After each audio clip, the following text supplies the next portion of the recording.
Johnson. Melton. Palermo. Here. Rowe. Here. Bagley. Here.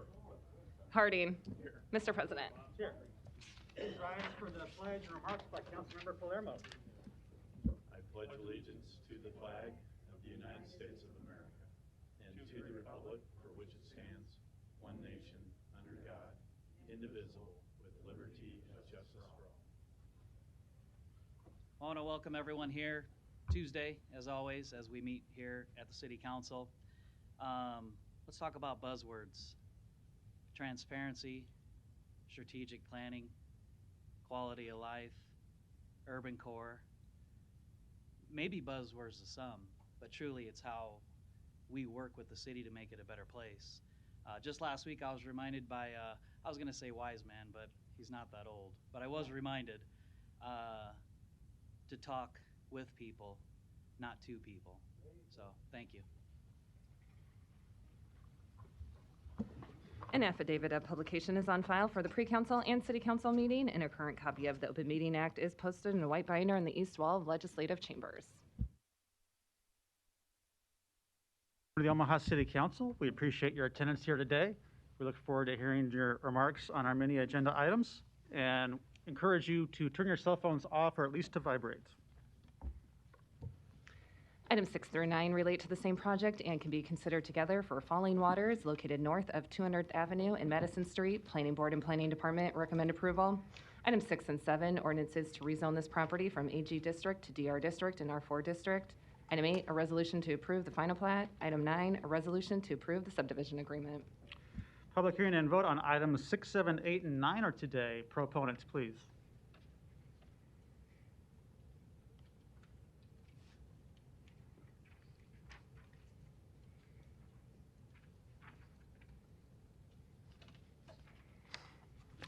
Hello, my name's Jeff Lamontagne.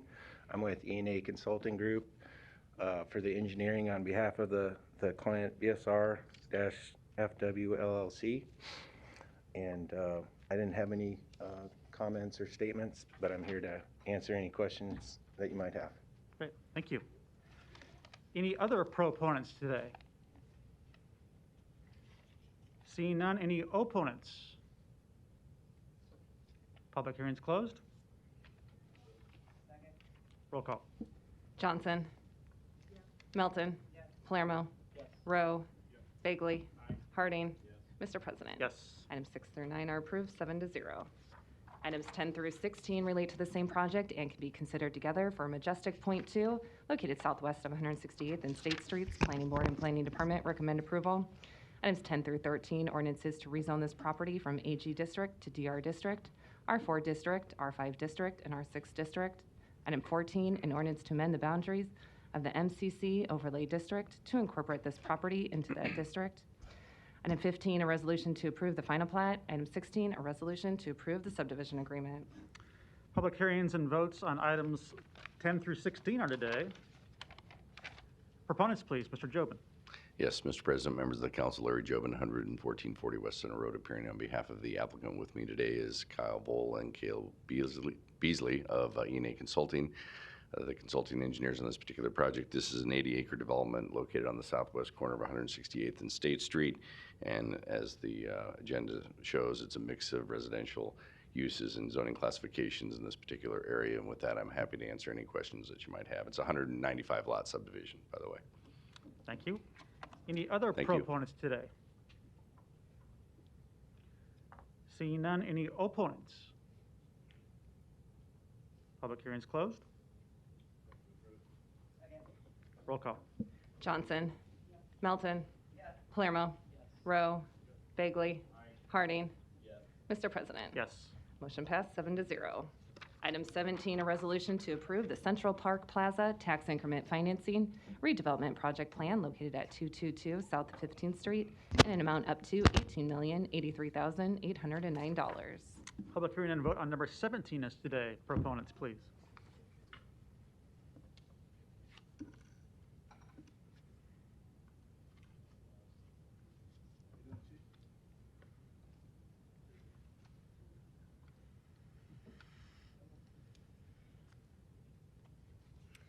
Good afternoon, Bridget Hadley, City of Omaha Planning Department. Um, The two existing towers for the Central Park Plaza redevelopment project were originally built in 1982 for Conagra and designed by Leo Daly. They were former TIF projects, or it was a part of a former TIF project that paid off in the 1990s, and that TIF was used to construct the parking structure to the west. City Ventures is the developer and a tenant in the building, and the attorneys representing the project owner, City Ventures, is also here. The proposal reimagines and transforms the Central Park Plaza, also known as Apex, into a premier multi-tenant, make sure I'm clear on that, Class A office site downtown. It's consisting of a renovation, rehabilitation of the two existing towers. Also, a new third tower, which I do have a rendering.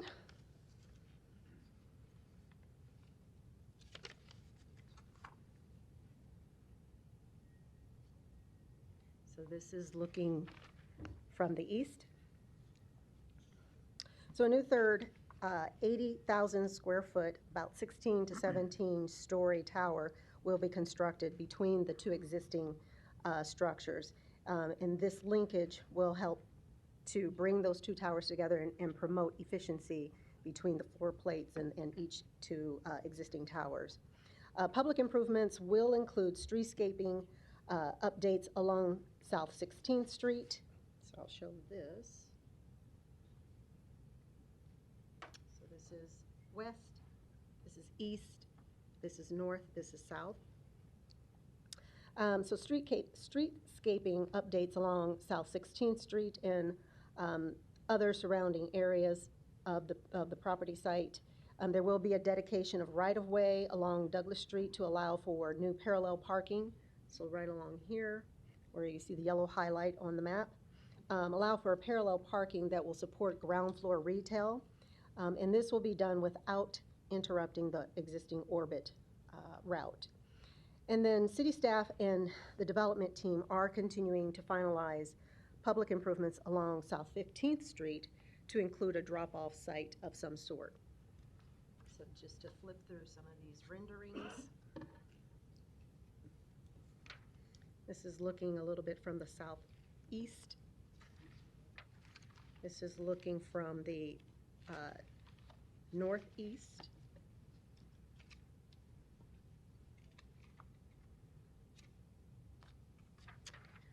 A little bit from the southeast, looking at the entrance of to the building and where the drop-off area is. Here's a rendering of the original rendering of what that drop-off site would look like.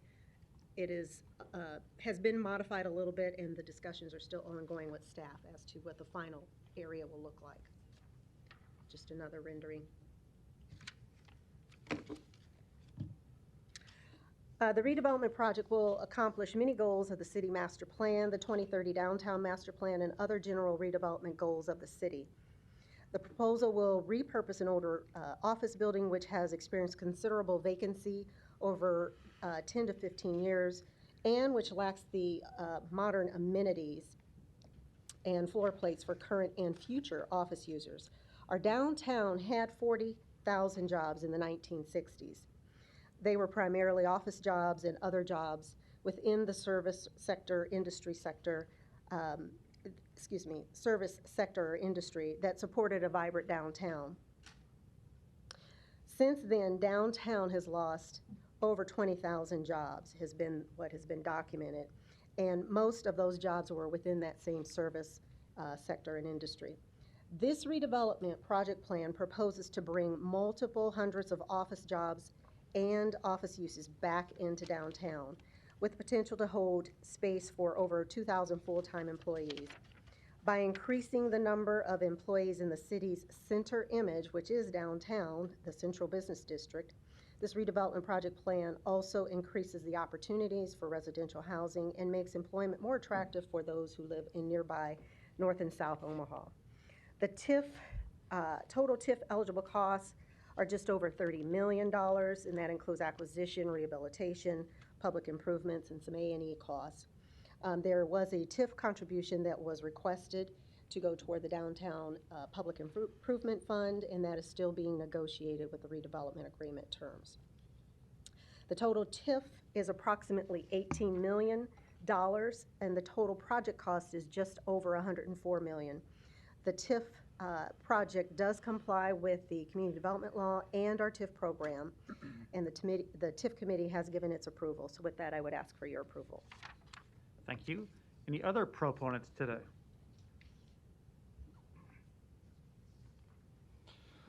Hi, good afternoon, Mr. President, members of the council. My name is Mark Johnson. My address is 11440 West Center Road. I'm appearing today on behalf of the project owner, 222 South 15th Street LLC, which is an affiliate of City Ventures. With me today is Adam Raymakers. He's the project manager for this project, and he'll be overseeing the construction and redevelopment of this site. As always, Ms. Hadley did a really great job of describing the project, so I don't have a ton to add substantively, but I did just want to say on behalf of the entire development team that we appreciate all the efforts of the city staff, Public Works, Planning Department, Mayor's Office, and the Law Department over the course of the last several months as we've been discussing all the various aspects of this redevelopment project, and that my client is very excited about this project and what we believe will be a positive and long-lasting impact that we'll have on downtown Omaha. So with that, I'm happy to answer any questions. Thank you. Any other proponents today?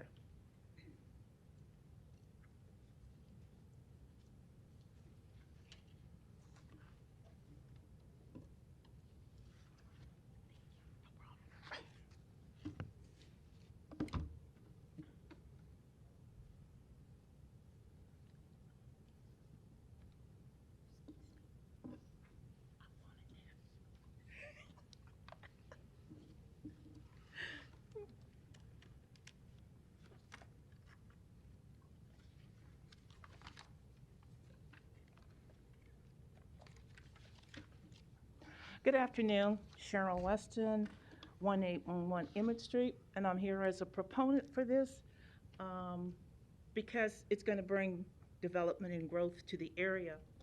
However, I'm making this as a proponent and asking for your recommendation to go along. So when you vote yes, if you would have a recommendation to the owner, the developer, and so forth, to include an earnest effort in getting in contact and having some say to our discussion with the North Omaha Pride Association.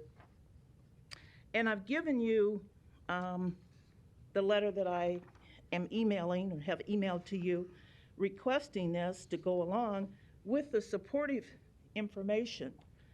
And clearly on page 8 of the packet that you have received earlier, on page 8 it talks about employment. And the redevelopment project is proposed permanent employment for around 15 people to manage and maintain the building, with nearly 400 construction jobs that will be created or used in this redevelopment plan. So there is the point. We want to be included in the construction and the redevelopment of this project. We're supporting this project, but don't forget and leave us out. Also on page 15 says the same thing, and as Ms. Hadley had talked earlier, it keeps bringing up the employment that's going to come back to downtown, the employment of permanent employees, around 15 people to manage and maintain the building. We have people in our community that can be involved in this in being able to maintain the building, as well as being able to be anticipated in the construction.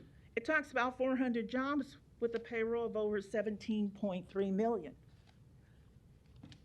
TIF is taxpayers. Our association members, construction, qualified individuals, general contractors, plumbing, electrical,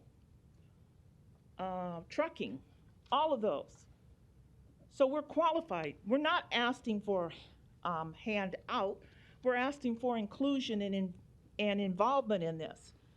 And we know that we're very much aware that there's not affirmative action, and we're not asking for affirmative action. We're just asking for an opportunity. And that opportunity can be given when each one of you vote yes with the recommendation to the developer, to the representative that was here speaking, to city planning, is let's get North Omaha involved in this. This is North Omaha. It may not be the North Omaha that you consider, just say North Downtown, but it's North Omaha. Also, if you look on page 27, again, you talked about estimated number of construction jobs created, 385. We've got 385, and we're not asking for all the jobs. We're just asking to be included. And we know that if you give your encouragement and your support to this request, it can be accomplished.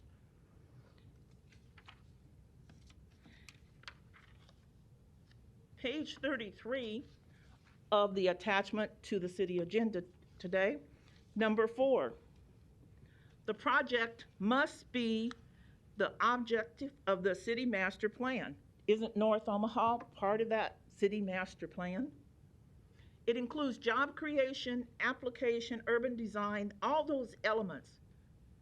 So again, revitalization of older neighborhoods, communities, business startups, business growth and expansion, and the densification of the urban core. North Omaha. The North Omaha that's north of North Downtown. And the last one on that page increases the city's share of metropolitan growth by providing an attractive alternate to office products and other submarkets. Again, North Omaha, what we call North Omaha, and we're proud of North Omaha, and we can do better at North Omaha if given that opportunity. So as I stand here before you as a proponent, and the involvement of what Ms. Hadley spoke about, what its TIF plans are supposed to be set up as, I'm just asking for your encouragement to the developers and the owner, the applicant, is what can you do to work with North Omaha, and particularly the North Omaha Pride Association. Thank you for your time. Thank you. Other proponents, please. Seeing none, any opponents?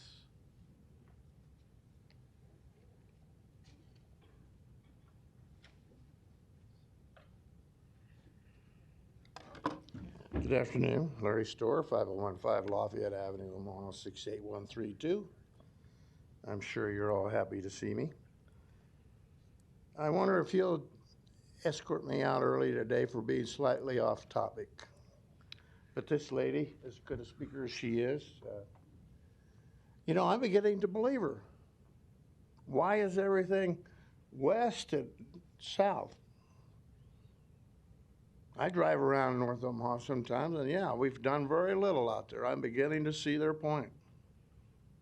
Particularly in the last few days now, with the World Herald maybe disclosing some things that have never been disclosed of before, that I have insinuated at this podium before, and I have been called a liar before, I've been excused before, and escorted out, completely out of the building before. The tax increment financing has given somebody a break at my expense, at their expense. The World Herald article the other day said, oh, the building owners along that bus route where the library is gonna get, and we gotta build it so they will come, those property owners there, those business owners will be paying higher taxes because of TIF. Excuse me, I think you owe me an apologize because the World Herald has an inroads to you people that I do not. And it's time for you to stop treating citizens that way. You should have called that lady out of order for pretending to be a proponent when she's actually an opponent. you would catch me on that. And I'm going to end up with this. Although I'm kind of siding in with them on some of this, I'm a little put out with Mr. Justin Wayne, who used to be here in Omaha, but he's now down there. Because I think he was one of the people that started TIF, along with Mr. Ben Gray. And they've always said that they're going to have those discussions, but never did. Well, I've been down to the state legislature a couple of times lately, and I spent 2 afternoons in the last 2 weeks watching a debate on the state legislative floor about an issue that I sometimes talk about, and that's the Constitution, specifically Article 5. All right, Larry, you need to stick to the topic Excuse here, me. which is TIF, right? Number 18. Yeah, Mr. Number Justin 17, Wayne sorry. brought TIF and racism into the discussion of a constitutional amendment process. I'm against that, too, Well, and that should not be allowed. Appreciate He it. may show up here today, and he's going to reverse himself a little on TIF, and he's going to tell you the same thing, that you're destroying viable businesses down there by higher property taxes that'll force some of them out. But if you're going to give something away to somebody, start giving it away to North Omaha. And stay out of my neighborhood with your TIF. Thank you. Thank you. Any other opponents today?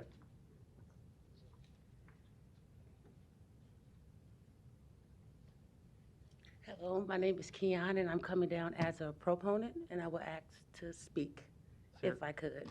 You're a proponent? Yes. So you missed the opportunity for proponents, but we'll come back to you and recognize you if you'd like to speak here in a minute, okay? Okay, thanks. All right, thank you. Are there any other opponents here today? Seeing none, I'm going to close the public hearing, and Councilmember Johnson does have her light on, so I'll recognize her, and I suspect she'll call you up for to share your remarks if you'd like to. Councilmember Johnson. Thank you, Mr. President. And the young lady with the yellow jacket, would you please come back up? Thank you.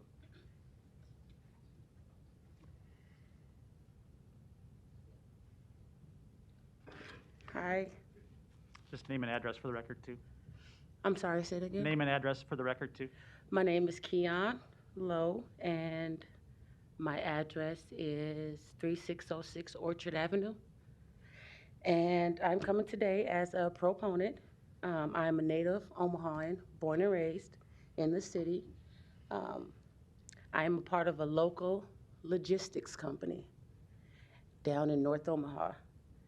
I attended Central High School, and I have spent many years enjoying what downtown has to offer to its citizens and its visitors.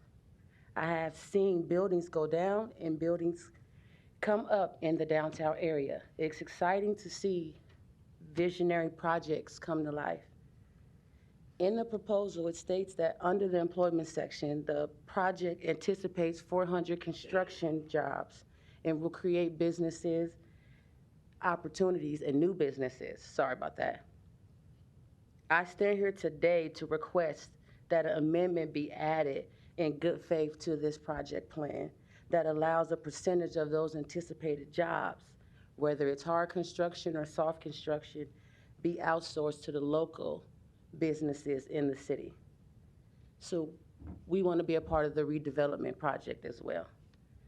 As a citizen, we visit downtown, we bring our families downtown, we spend money downtown, and it only seems right to allow us to be a part of the development downtown as well.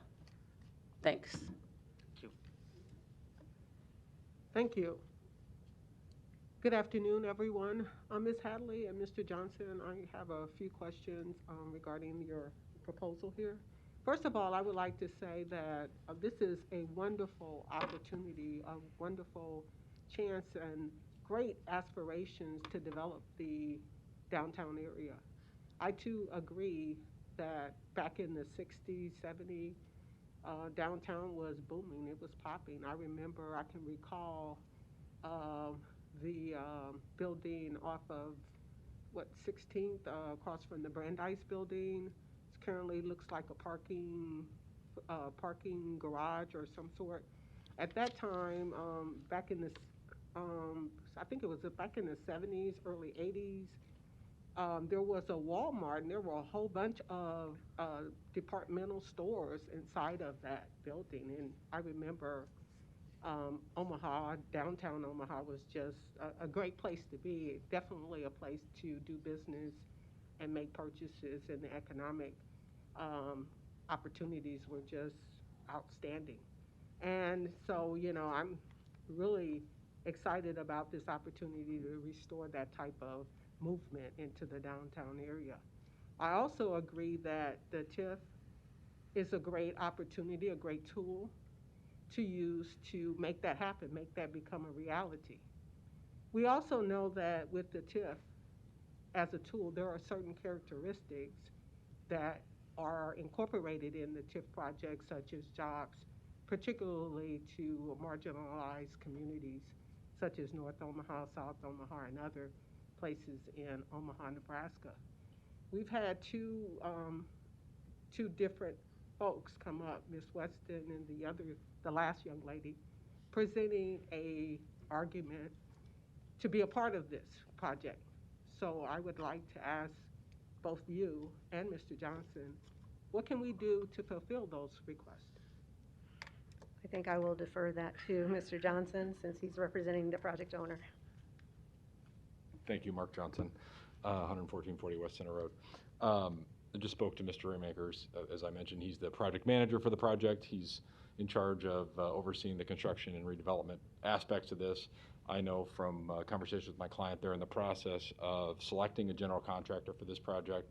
The general contractor will then, of course, select the subs and be in charge of all of that, the hiring process. However, we are more than happy to have conversations with Ms. Weston and Ms. Lowe about possible opportunities for the folks in the local area to be some of those subs.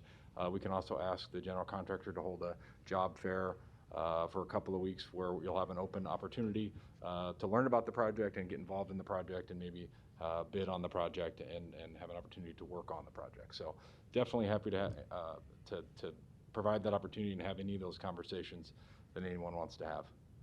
Well, thank you, Mr. Johnson. Mr. Johnson, I just want to re-emphasize the importance of folks in marginalized communities to have a good opportunity to have access to high-paying jobs. North Omaha has been lacking in high-paying jobs for a very, very long time. When we look at transportation and access to getting to those high-paying jobs, that makes it difficult for us to compete. Now we have something that we can actually compete and be a part of. And so I would really ask that you take that into consideration and not just do the application, just make an honest effort in making sure that those opportunities do exist, especially if there are contractors and employees that do qualify to fill those jobs. Certainly. Thank you. You bet. Thank you. Mr. Johnson, as long as you're there, I'll maybe just ask one question of you too. Sure. I also appreciate that conversation, appreciate your willingness to meet with those groups and to maximize that participation. I do think that's important too. This project's been on our the planning board and city council agenda for quite some time, and it is substantial up on its own, $105 million and 400 construction jobs and a space for 2,000 employees downtown. So appreciate you and your clients' investment in downtown and making that happen. There has been some new news in the last week in this particular area to the east of your site, directly east of your site. That doesn't change anything you're planning here or your timelines in terms of this project's construction, right? No, not at this moment. The plan is to move forward. Obviously, it's huge news, and there's plenty to be left, as I understand it, for that project to come to fruition and all the details that come out. But as of right now, my client's plan is to proceed forward with this project. We're very excited about this project. City Ventures has officed out of this building for 5 years. They've owned it for 15 months. The plan is to make it, the best Class A multi-tenant office building in downtown Omaha. Thank you. Mr. Bagley, you're recognized. Thanks, Mr. President. Couple questions for you, Mark. In the planning meeting that I watched on this, and prior to when this was originally in the planning process, it was in my district, but as everybody knows it, we redistricted. And now this project falls in my friend Councilmember Johnson's district. But I know you and I had some conversations on this. And as I was sitting in Jimmy John's yesterday, looking out the window at this project there, and my dad, as he retired as a mailman in 2000, his mail office was in that building. So I'm familiar with it, and through the planning discussion, correct me if I'm wrong, but they're not going to build a third tower, they're going to bridge those two together, right? That's correct, that's correct. So it'll be like a connecting tower, so it'll fix, as Ms. Hadley said, the floor plate issues that result from having those two narrow towers. It'll be able to open it up, and it'll fix the, if you've been in that building recently, you're kind of confused as to which tower you're supposed to go in. So now you'll have one entrance it'll make it seem like one cohesive structure. Okay, and again, Council President Fesserson kind of took my question there. There's, with the splash of the news of Mutual potentially building, or going to build there, you're still confident going forward with this project in spite of that? Nothing changes as of right now. Okay, thank you. A question Welcome. for Bridget, if I could.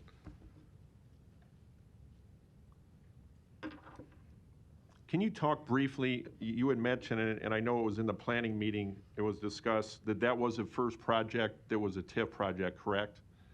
Can you give I know you can talk at length, but just kind of give us a summary of how that process worked and the end result of it, your conclusion that it was a success, I would gather, correct? So Bridget Hadley, City Planning. Since that predated my time with the planning department, so I really can't speak to what happened with that project, but it was a TIF project. And when I read the documents, which you can find online, so all of this is public information, the TIF that was used for the Central Park Towers at that time was to construct the parking structure that exists to the west of the Central Park Towers now. So that was the purpose of the TIF, and I think, so it paid off in the 90s, the early 90s, so it really did not take a lot to pay off the TIF that was used. So that's probably the extent I could share. Okay. Did that answer your question? Yeah, it does, and I know connecting to a lot of this up here, obviously, it's connecting, again, before the news story of last week, the other thing going on downtown, that this was a great project just on its own merit. Mm-hmm. To promote up to 2,000 jobs, I believe, and the construction jobs that come with it. And if a lot of those jobs are helping people in our communities, specifically downtown, North Omaha and South Omaha, it's really a great thing for downtown Omaha to revitalize that area and that building that kind of has a little sentimental value to me. So thank you. You're welcome. Thank you. Ms. Johnson, you're recognized. Thank you, Mr. President. I move that we accept this. Second. No further lights. Roll call. Johnson. Yes. Melton. Palermo. Rowe. Bagley. Harding. Mr. President. Yes. Harding. Harding passed due to a potential conflict of interest. Item 17 is approved, 6-0.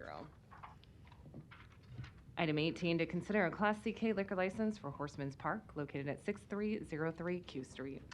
Public hearing and vote on number 18 is today. Proponents, please. I think we have the person by Zoom, correct?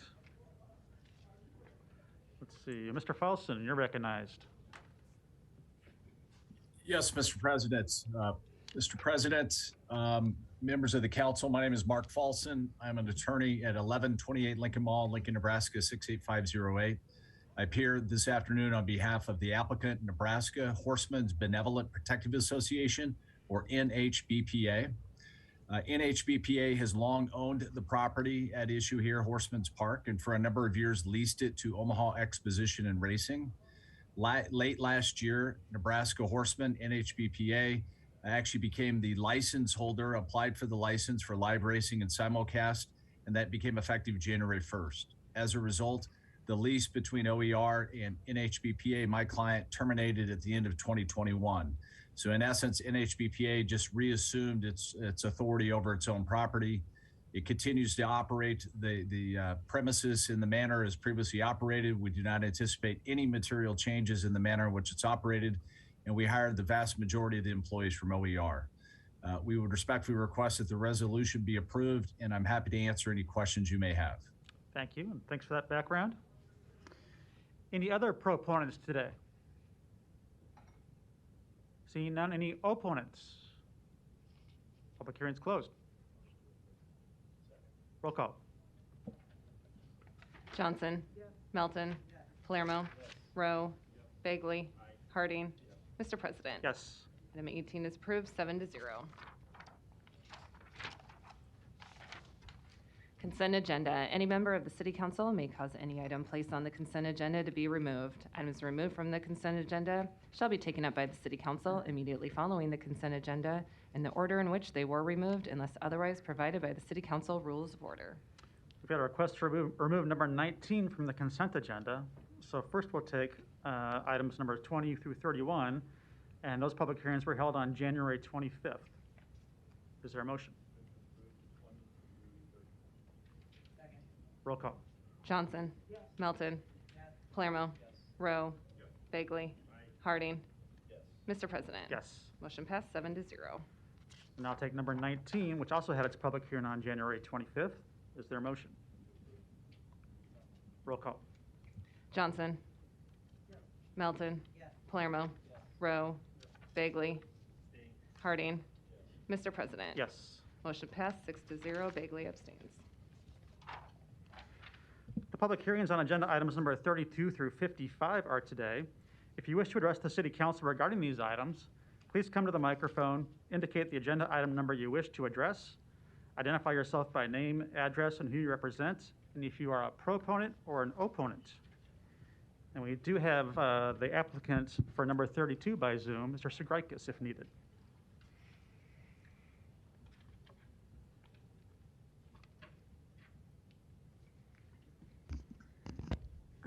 Hi, my name is Alex O'Hanlon, 3010 Lincoln Boulevard.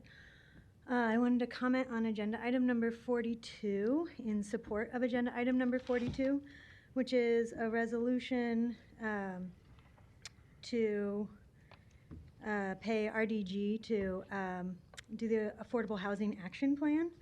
And I'm in support of this. I just wanted to say that I hope this action plan will result in policies on both the city and state level that will help us tackle the issue of affordable housing in Omaha. One such policy might be an amendment to community development law that creates affordability requirements for developments that use TIF. I'd like to see us use this action plan as an opportunity for city officials in the planning department, the mayor's office, city council, and residents and state legislators to come together to draft and introduce legislation like this. Furthermore, I'd like to see the city lobbyists advocate for this and other policies during the 2023 legislative session. I think this policy and others could help to circumvent some of the issues facing our city's development process, such as displacement and a lack of economic diversity in new developments. Thank you. Thank you. Any other proponents or opponents on these items, 32 through 55?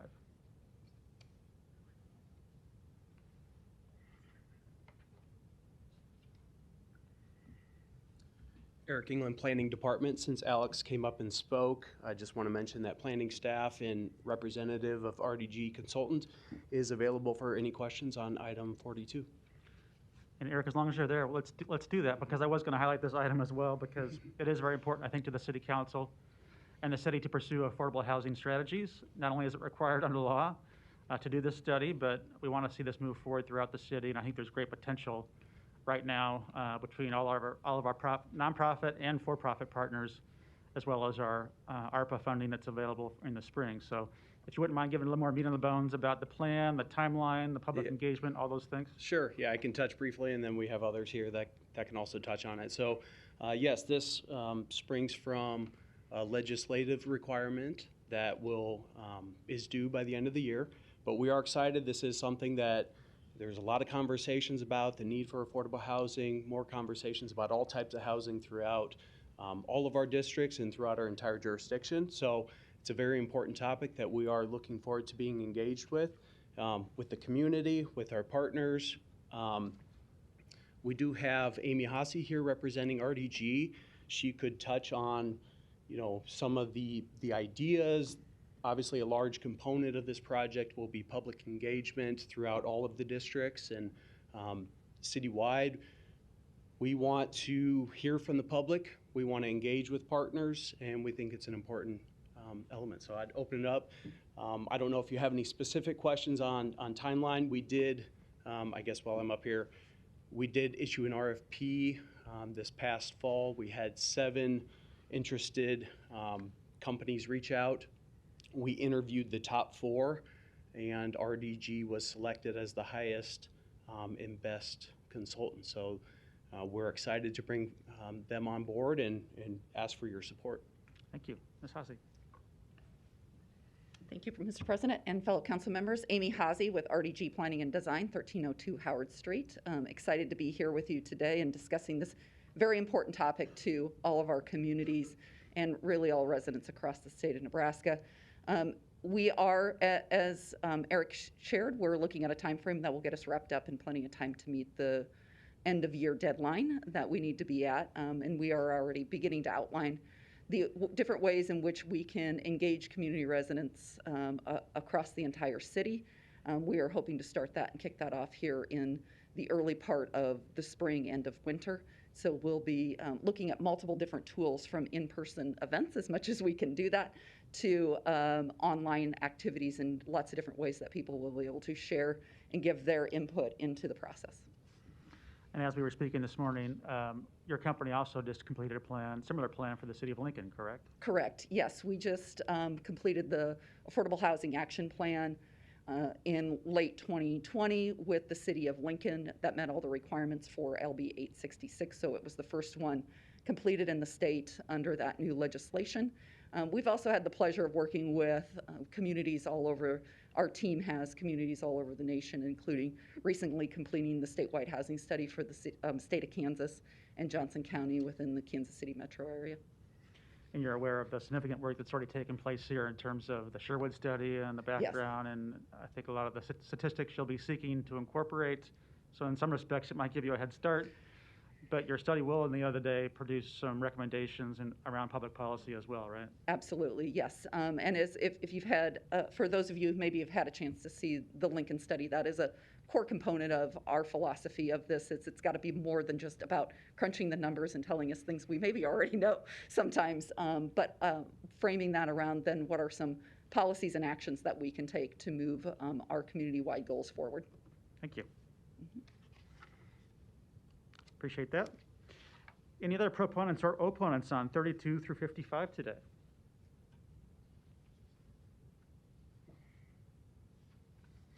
Seeing none, public hearings are closed. Ms. Johnson, you're recognized. Yes, this question is for Ms. Can you restate your name? Hasse. Yes. Amy Hasse. Thank you, Amy. Yeah. Just wanted to clarify what public output or input will you collect from the citizens of Omaha, Nebraska? Is there a plan of action in where you're going to go about gathering that information? Yes. So one of the very first tasks we have is to develop a community engagement plan, which we'll be working with staff on for them to review and approve, and can easily share that with all of you too. We've already started to lay out some of the initial ideas around that, one of them being that we will hold a series of at least 16 listening sessions. In addition to that, a number of open houses, and those open houses will be specifically making sure that we're holding those in each of the council districts. So we would love the opportunity to coordinate with all of you with regards to those open houses, and also then have some online opportunities where for those who prefer to engage in, as I often describe it, in their slippers at 11 o'clock at night, can also do that. Okay, so that community efforts that you'll be making, will that extend beyond community organizations? Yes, the open houses will specifically be open to anybody in Omaha who would like to attend those. And again, they'll be moved around the city so that they're hopefully easily accessible to residents and residents in their neighborhoods. I find that people often when doing planning projects, they want to talk about where their neighborhoods and the places they know best. So I find it best if we can actually go out and engage them in the places that they know. Thank you. Yes. Thank you. Is there a motion? Roll call. Johnson. Melton. Palermo. Rowe. Bagley. Harding. Mr. President. Yes. Motion passed 7-0.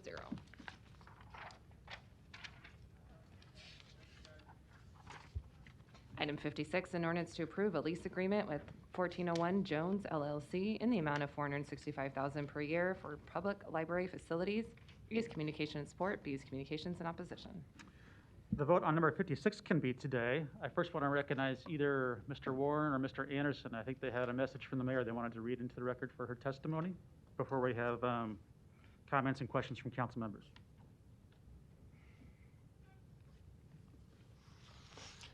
Thank you, Mr. President. Kevin Anderson, Mayor's Office, 1819 Farnham, Deputy Chief of Staff, and I'll call upon the presence of both Troy Anderson and Tom Warren in our office to answer any additional questions you have. But we did want to take an opportunity to read into the record a statement from the mayor to the City Council regarding this item.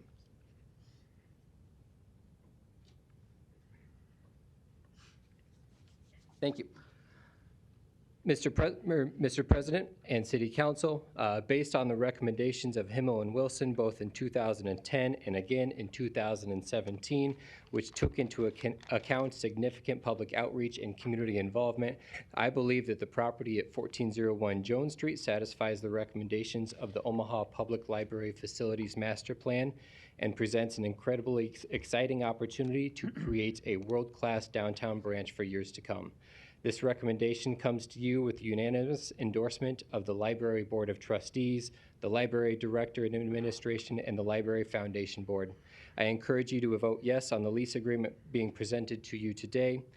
The widely recognized and highly regarded library consultants Himmel and Wilson can be quoted as saying, "Public libraries serve people. Therefore, the number of people being served or the service population is the most important criterion used in library planning." The 2017 Facilities Master Plan Update Executive Summary is where that's derived from. An examination of the downtown library service population tells us that a significant number of users originate from the south and west of downtown. It could be argued that then it's only in the best interest of the people being served that a branch library be located in closer proximity to its service population. As we negotiated the terms and conditions of the lease agreement, we took into consideration the potential for alternative downtown library development opportunities and crafted language which provides the city with the ultimate flexibility. According to Section 3.05 of the lease agreement, the city has an option to terminate the lease at the end of 5 years.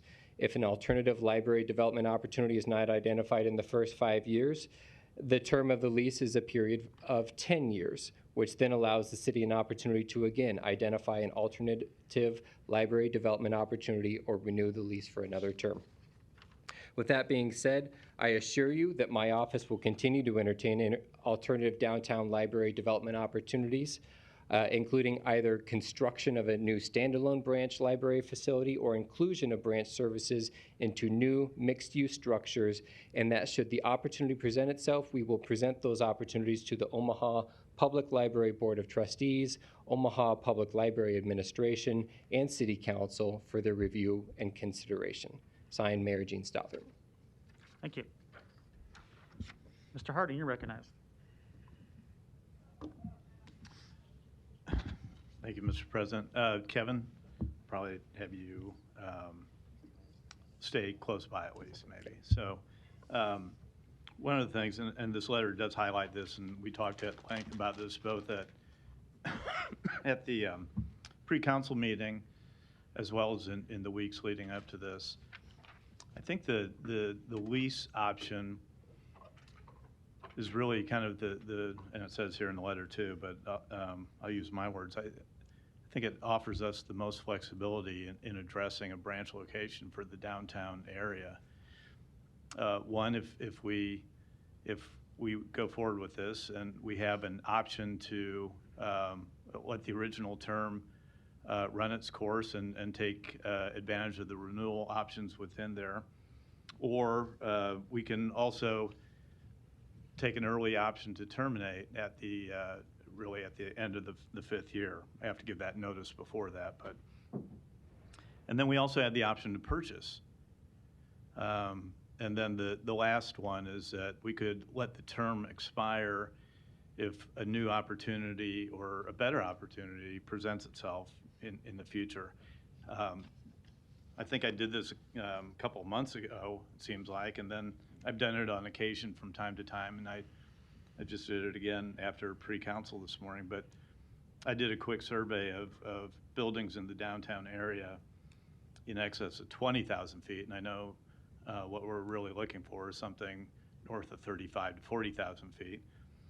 But I wanted to kind of cast a wider net if possible. So buildings in the downtown area that met that very limited threshold included 1102 Harney, which is actually used to be able to get some good margaritas and tacos there.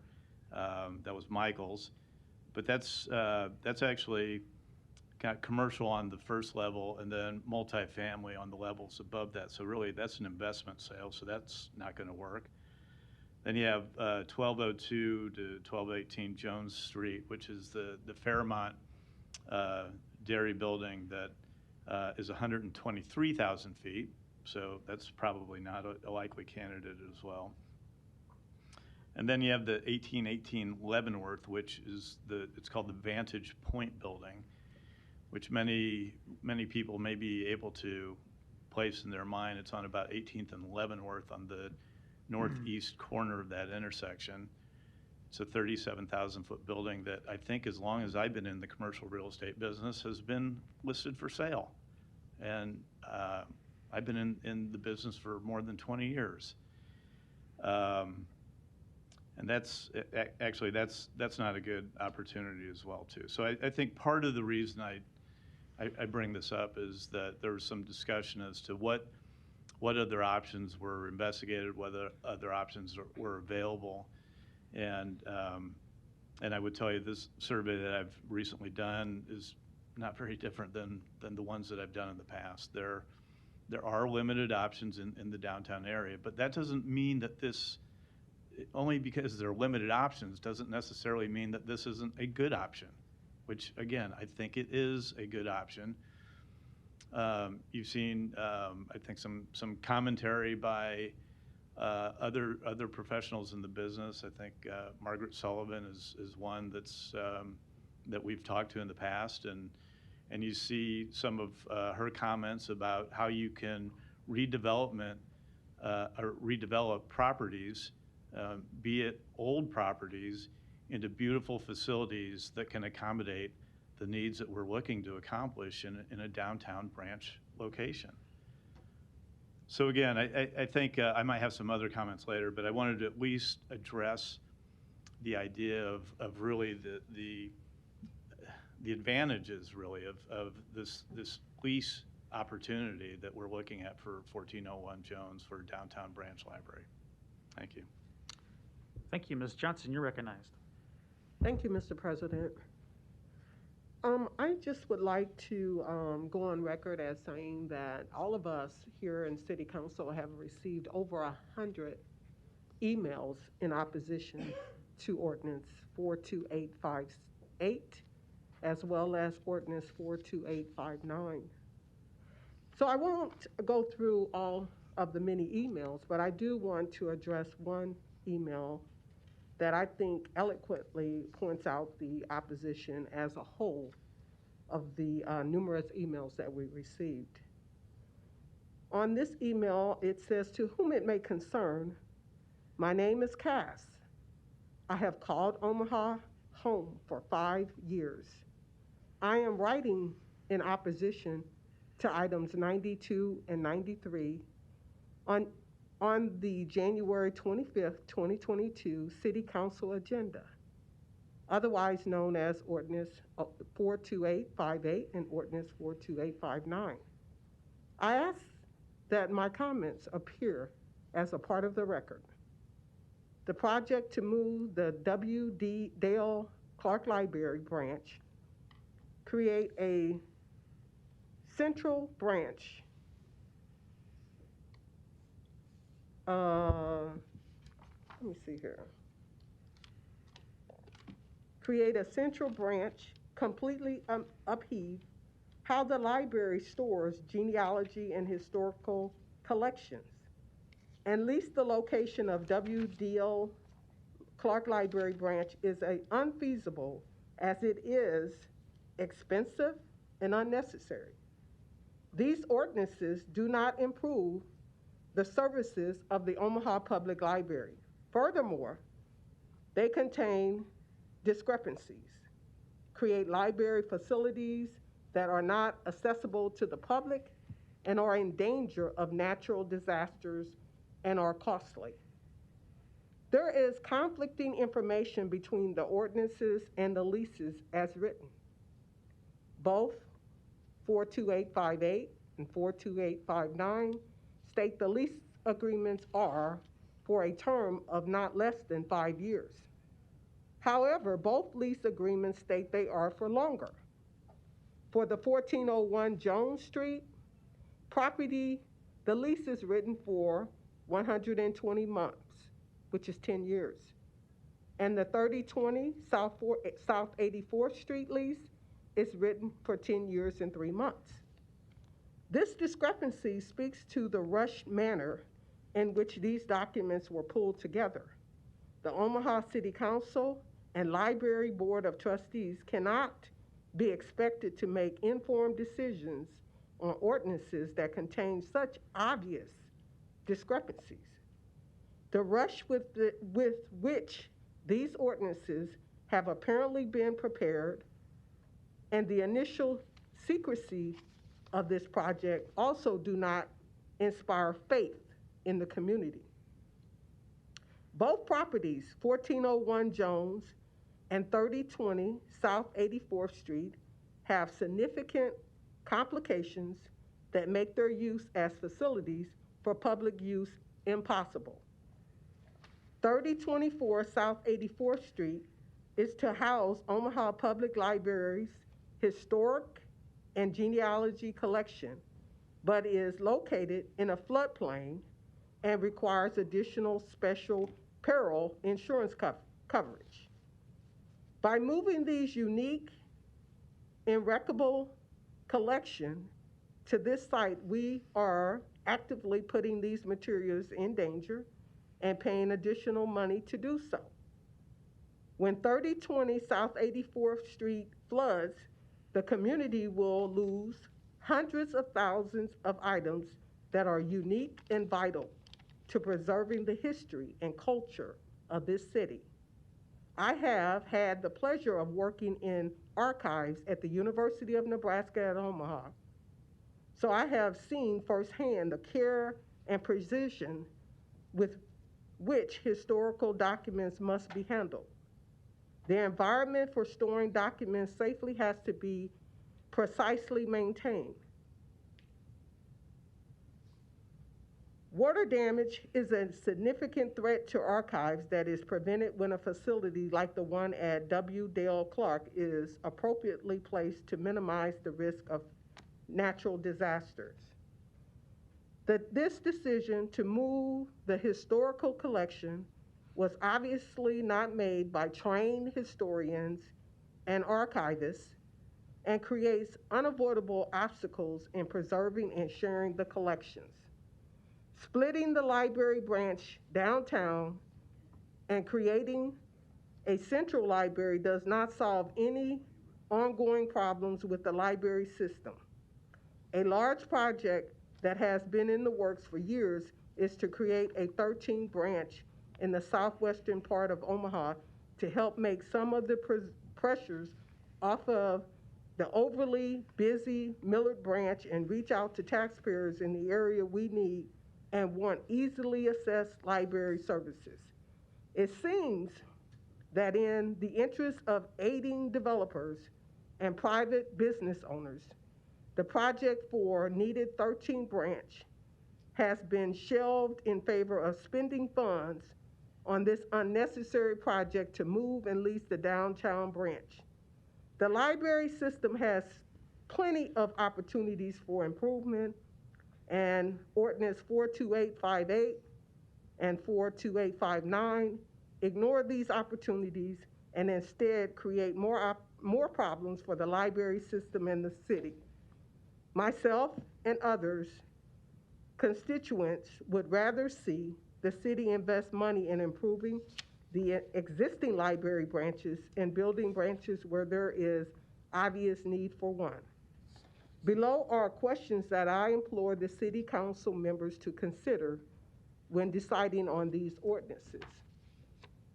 Where is the financial analysis that indicates a remodel of the library would be more costly than leasing and remodeling two separate facilities?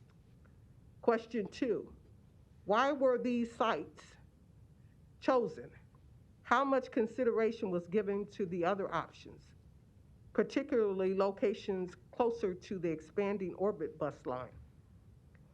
Following the proposed timeline, how long will the downtown community be without library services? Why are contracts being issued to companies run by individuals who have clear conflict of interest? What other library projects are being shelved in favor of these two rushed projects? How can the Omaha Library use donations and taxpayers' funds to improve existing facilities and services? Why are we, as opposed to listening to trained archivists, librarians, and taxpayers, giving so much agency to private developers who do not share the same goals as that of the public library system? Omaha taxpayers have consistently shared their oppositions to this project since it was announced and have been continuously ignored. The will of the public is to maintain a library at 215 South 15th Street. I ask that you vote no on both ordinances. Thank you for your time. Cashin Rai Limiki Elsnick. Everyone knows that transportation has been a huge barrier going from north to south in Omaha for decades. Yet little to no effort has been made to address this. Now you may ask, what does that have to do with the leases? Well, how will individuals get to the new location? Public transportation, once again.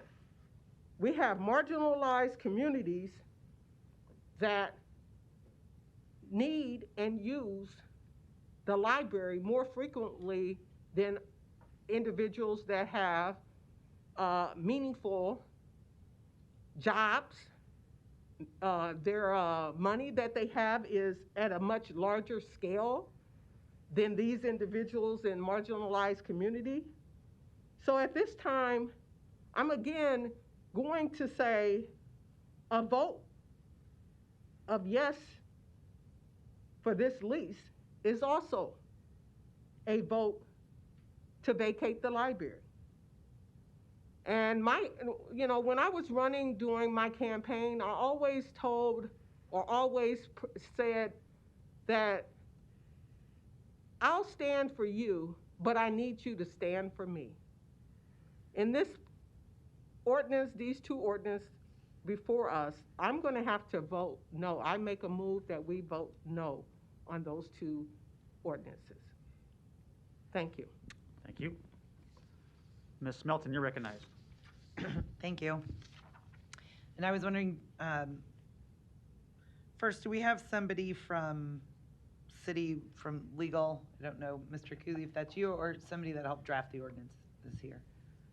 Matt Cooley, Law Department. Not to be vague, but it'll depend on what your answer is. Ms. Johnson is also here for specific questions on the lease, if that's what you're asking about. Other matters, I can try and help out. Yeah, well, my question would be, are there any issues with the leases as written? The Law Department has reviewed the leases. There are no issues from the Law Department who helped negotiate these leases. There are no concerns from the Law Department on their validity and worthwhileness. Thank you. And I think the leases actually there's just options in the leases, which is why it's 10-year lease, you have a 5-year option with another 5-year option, you have buyouts. So they're not inconsistent. There's some different options in the lease. Macusi Law Department, yes, that was Ms. Taylor's doing, was to give the city as many options as possible in terms of how we would utilize the lease. So, and I think what at least what I heard this morning was basically these leases are extremely flexible for the city if we were to decide to do something different, or if we decide we love what we have and we want to make it our own, we have the option to even purchase as well. Is that right? That's correct. Our leases are designed to give the city flexibility with the use of the building. Thank you, Mr. Cooley. And then, is there anyone here that somebody addressed the floodplain earlier today, but I would like to have that on the record. Mr. Fanzlock, if you could come up.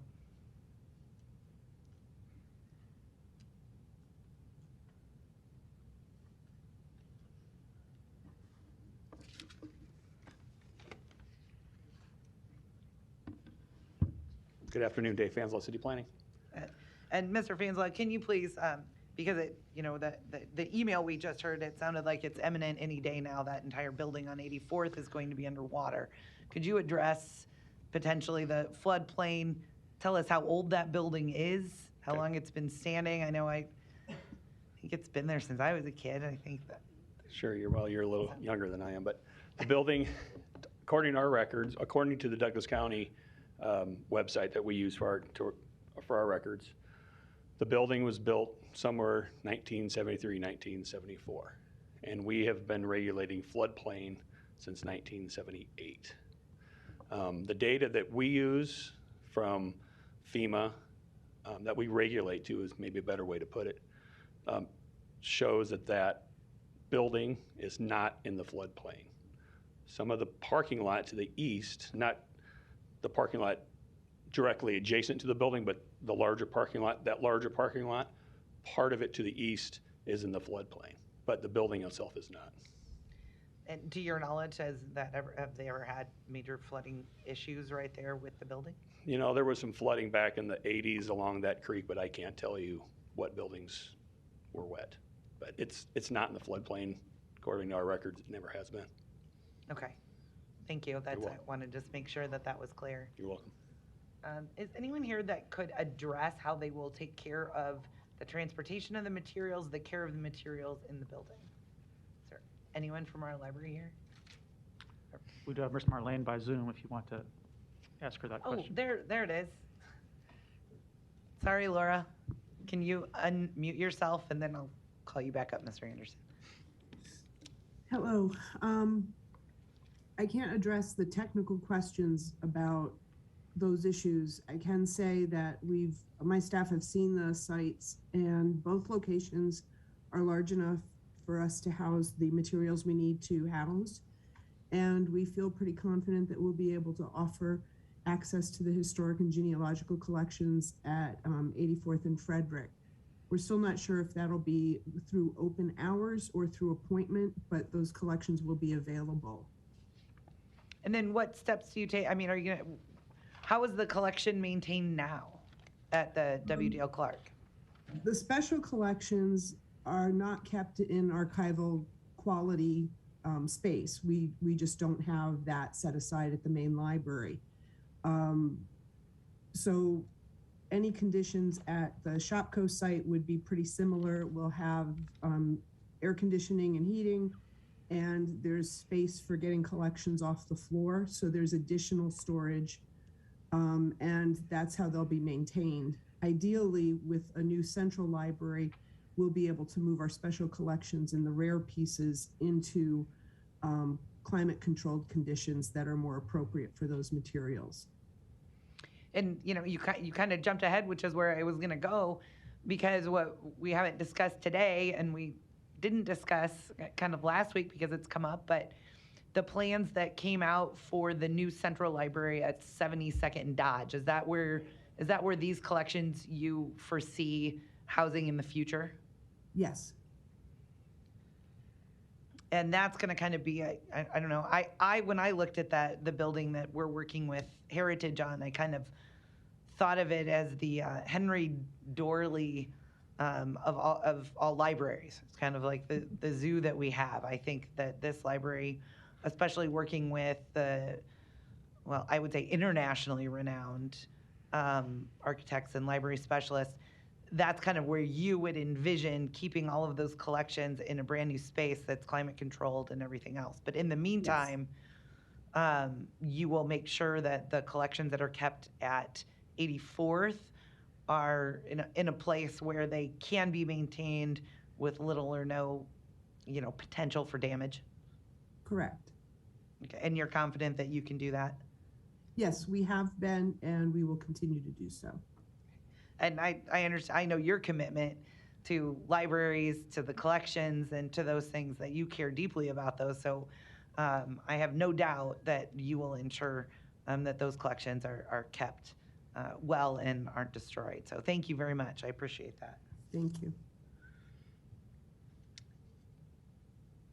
And I guess what I want to say, what I've heard is we have the opportunity to renovate an old building, I believe built in 1910 at Jones Street, which normally we would have a whole bunch of people here wanting to save buildings and love historical buildings, which I have heard multiple times from hundreds of people over the years whenever we're discussing a building. And I look to see what has been done to the buildings down like at Millworks, just on the north side. Absolutely amazing when you look at what that building looked like before and now what it looks like now with that kind of development. That's where we need to be focusing on in our downtown and renovating those buildings. I do not consider the W. Dale Clark Library a historic building. The architecture was done in the 70s. It's not historical. And I believe that if a building is younger than me, then we should not be calling it historical. This is a prime opportunity for us to take something, and I think I heard last week somebody use the term, or how they envision the new library on 14th as kind of a cultural, artistic place where we're going to renovate that, where it's going to be, renovating a historical building, but then kind of putting a new flair on it. I think that this new library that we have is going to be better for all, so that people can actually enjoy the library. They can use it for better internet service, which everybody is wanting. All of our libraries are used for that. And we also seem to be kind of forgetting where people think this is the only library in the area. But we have the Washington Library, the Benson Library, the Florence Library, the Willa Cather Library, and the South Omaha Library. We have 5 other libraries. This isn't the single only library. So if we move it a couple blocks, I got emails that made it sound like that nobody will have access to a library by moving this one just a couple blocks. I think what people will find is they're going to fall in love with not only the new downtown library, but the library at 72nd and Dodge. Maybe there's going to be a few growing pains along the way, but I'm fairly confident that we have people that care a lot about our libraries. I know Laura Marlane is one. She's a fabulous director. The Library Board of Trustees and the Library Foundation Board, those are all people that truly care about libraries, about citizens' access to libraries. Many of them are business people too, and those two things actually those two things work together. I believe that the developers that are developing downtown Omaha care about our libraries and care about making sure that we have a great new downtown library and making sure that we have a centralized library at 72nd and Dodge that's actually more convenient for more people in our city to get to, especially at the hub of 72nd and Dodge with Orbit and transportation. That is actually the best place to put it because all the citizens of Omaha can kind of get to that library, to where somebody out in Elkhorn, it may be a lot more difficult for them to get all the way downtown.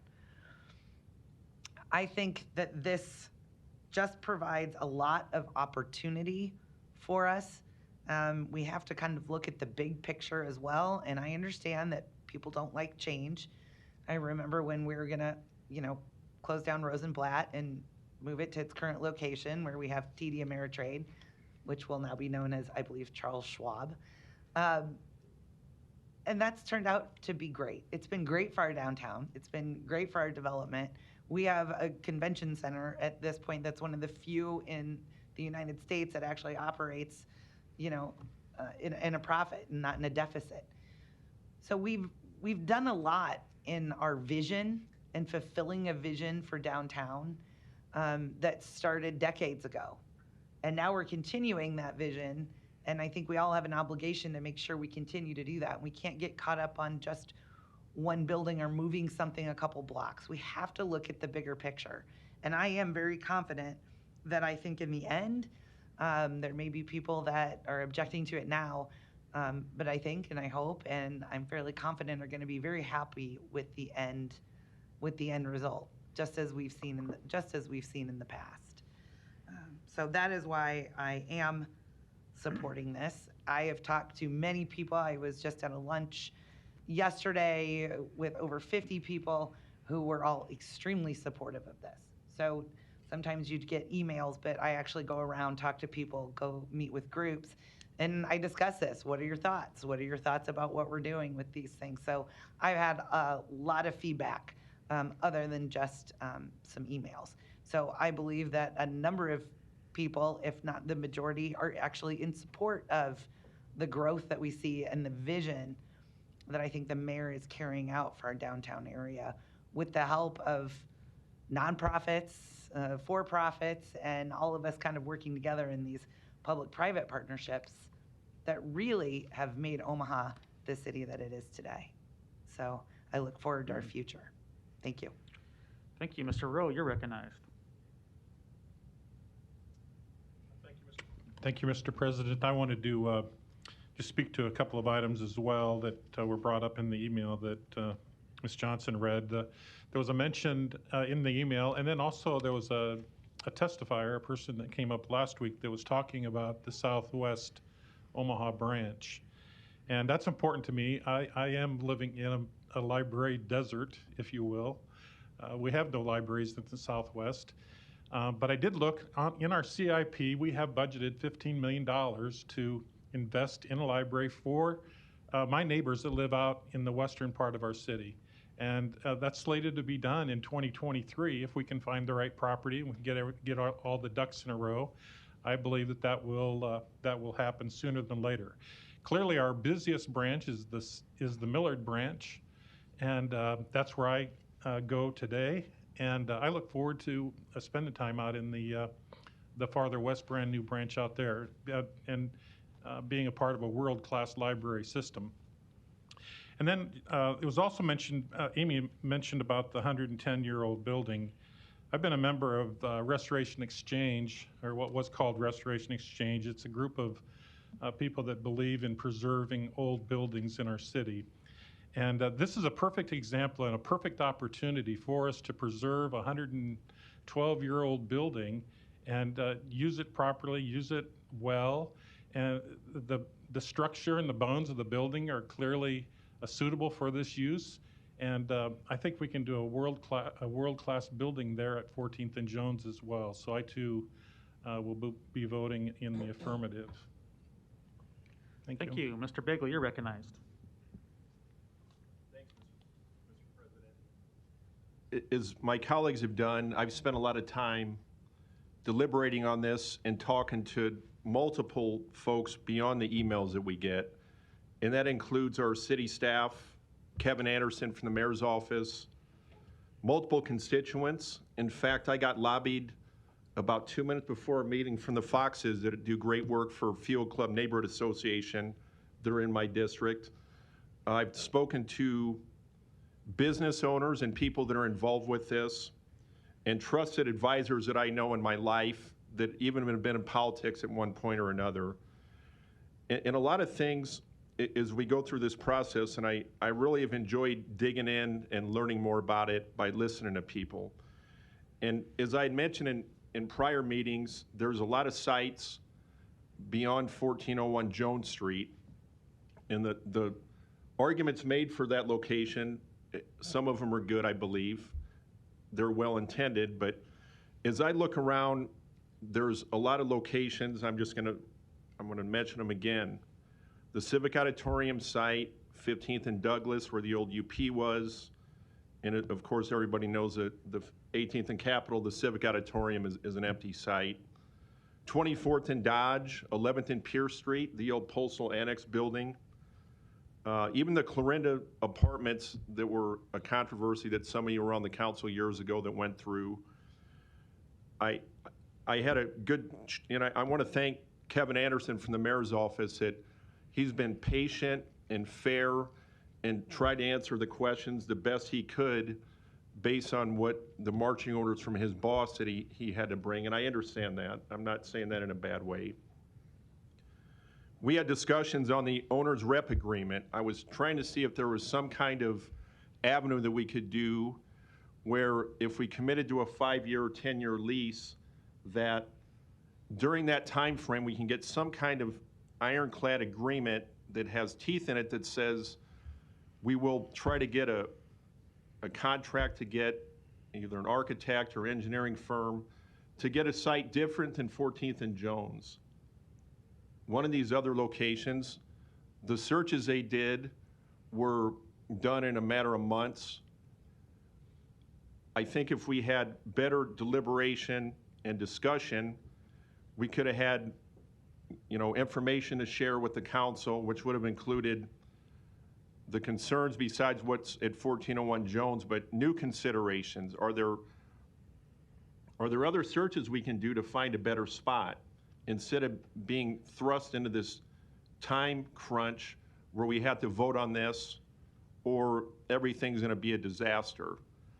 It would have been nice if the council could have gone through that and had regular updates and working with the mayor's staff to say, here's according to report, here's what we're finding, here's what we learned that's out there now that we didn't know before.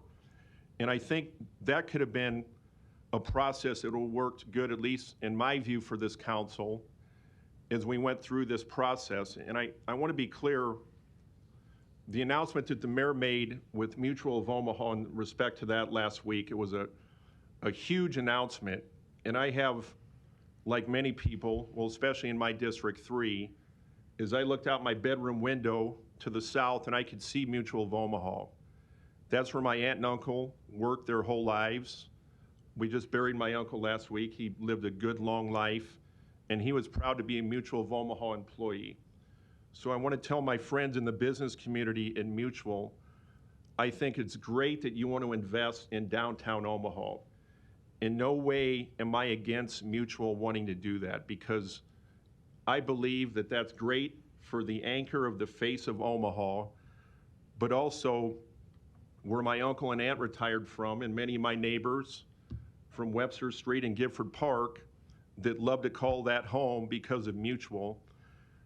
The backfill that's going to be done on that development, if all this happens, will be great for my district.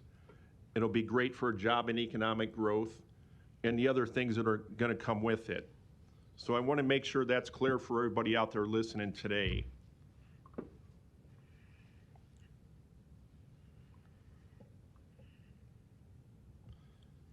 In respect to number 56 on this, again, I want to thank everybody that I talked to, and they know who they are.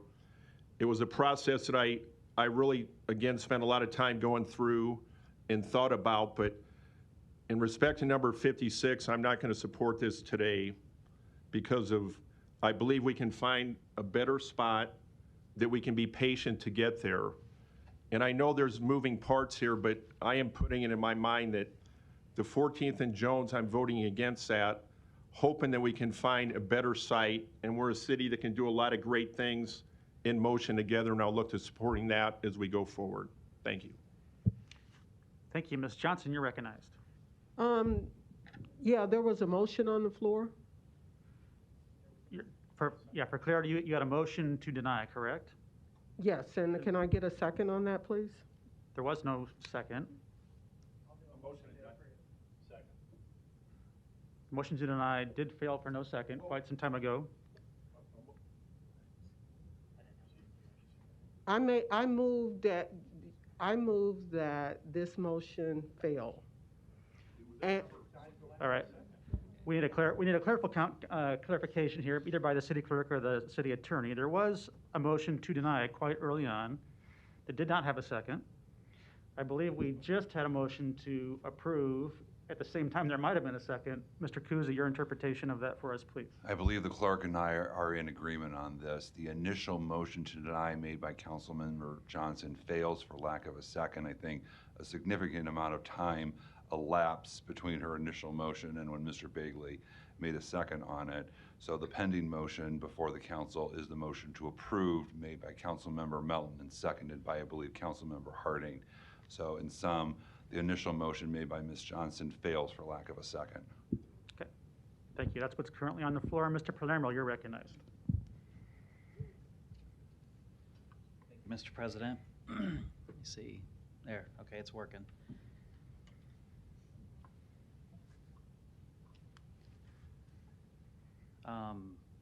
Poor execution, right? That's all that needs to be said about this whole entire process. And I could just stop right there and we could take the vote.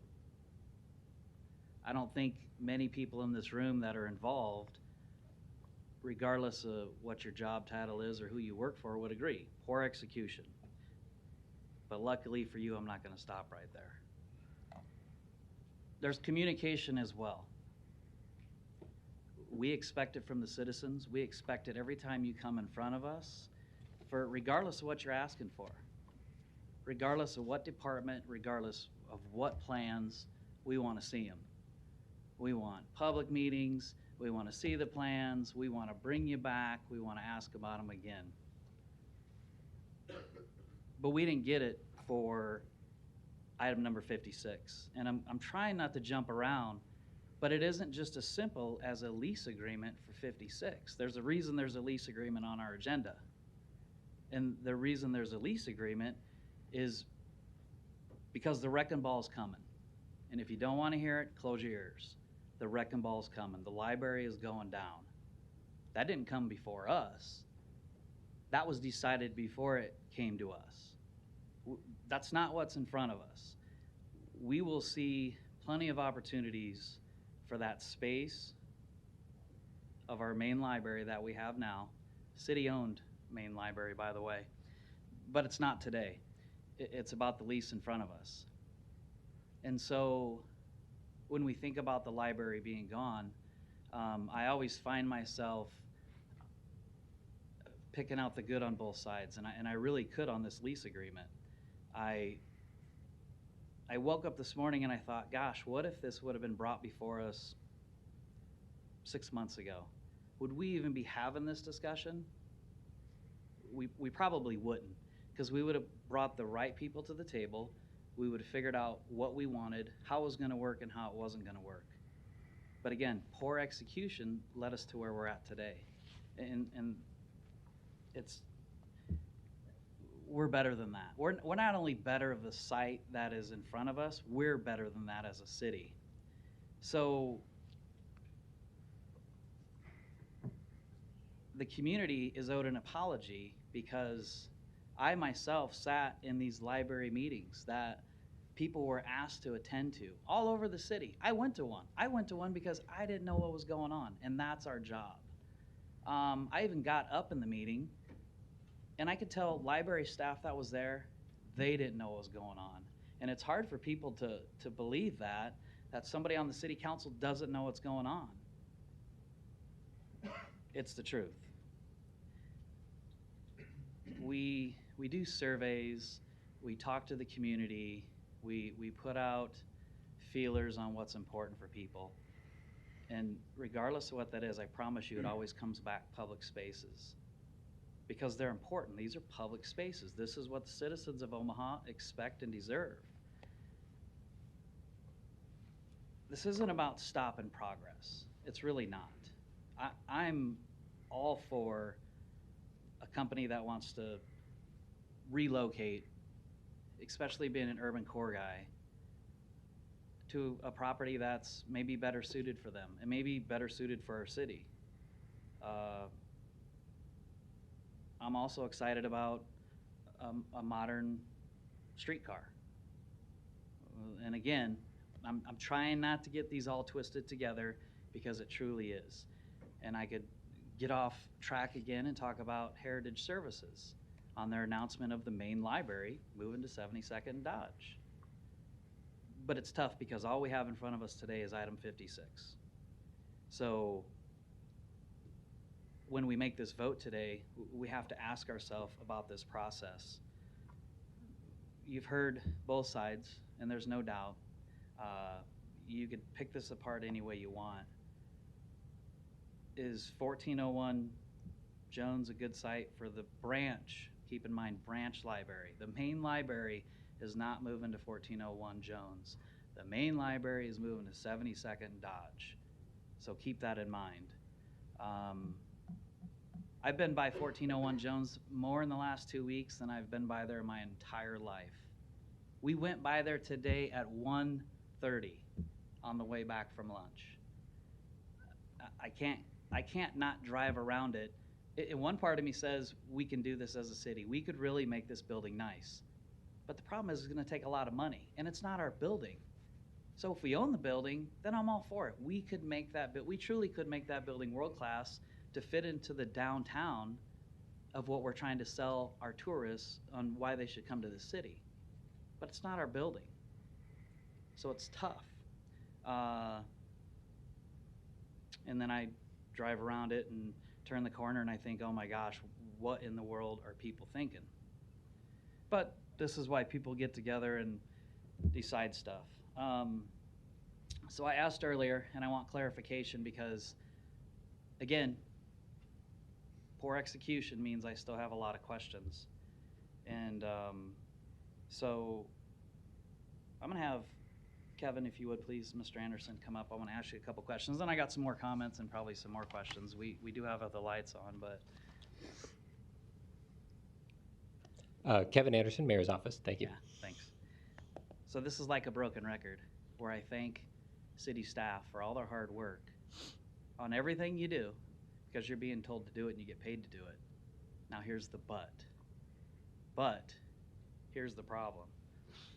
So I think you mentioned earlier there's a library, there's an appointed, oh, that's kind of my question for you, but there's a board of trustees. Tell me how they're selected and tell me how many. 7 appointed board of trustees recommended by the mayor, approved by this council. Sorry, Mr. Kuzy, can you verify how many people on the board of trustees? For the library board, I believe it's 9. Okay. That's what I thought it was. I apologize, I swallowed some gum about a half hour ago, and it's still about right there, so. Okay, so a 9-member board, and you said they were appointed by the mayor? Recommended by the mayor, approved by the city council. Approved by us, yeah.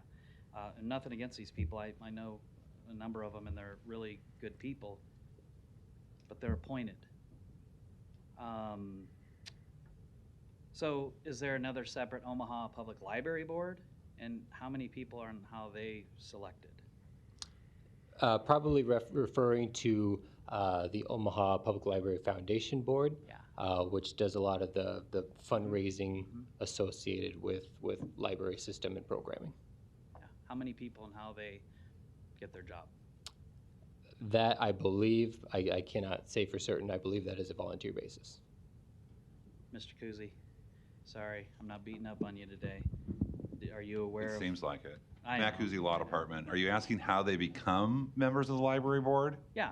How do they get, who selects them and how many? The library board or the library foundation? Foundation. I don't sorry. know about the That's- foundation. The city doesn't represent the foundation.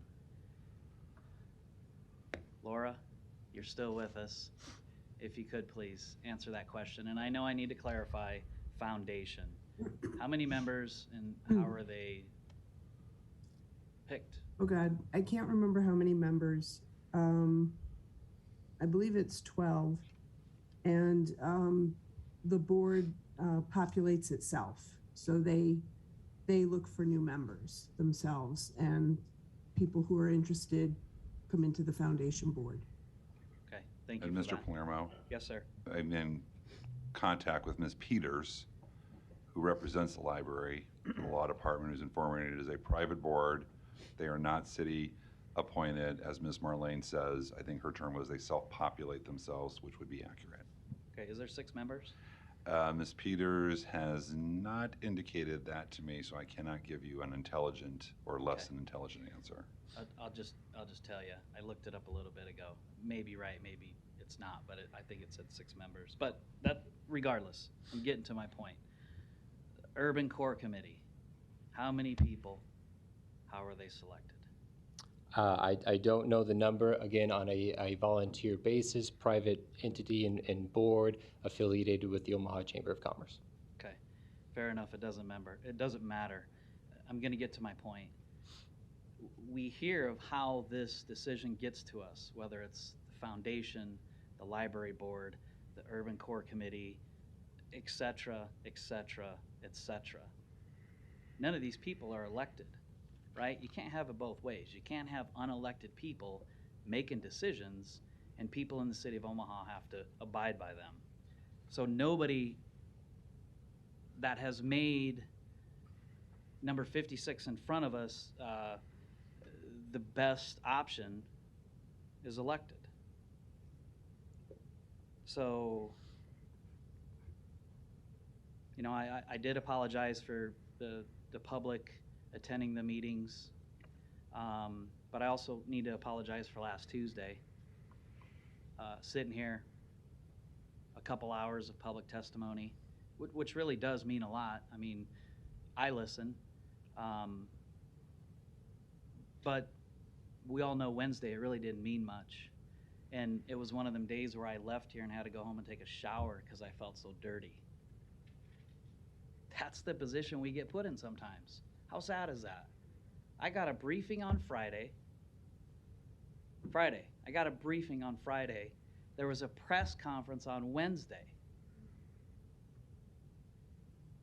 Sure, I'm smart enough to know we got a underutilized city block that we own in a building that isn't the greatest building. We already know the main branch is moving.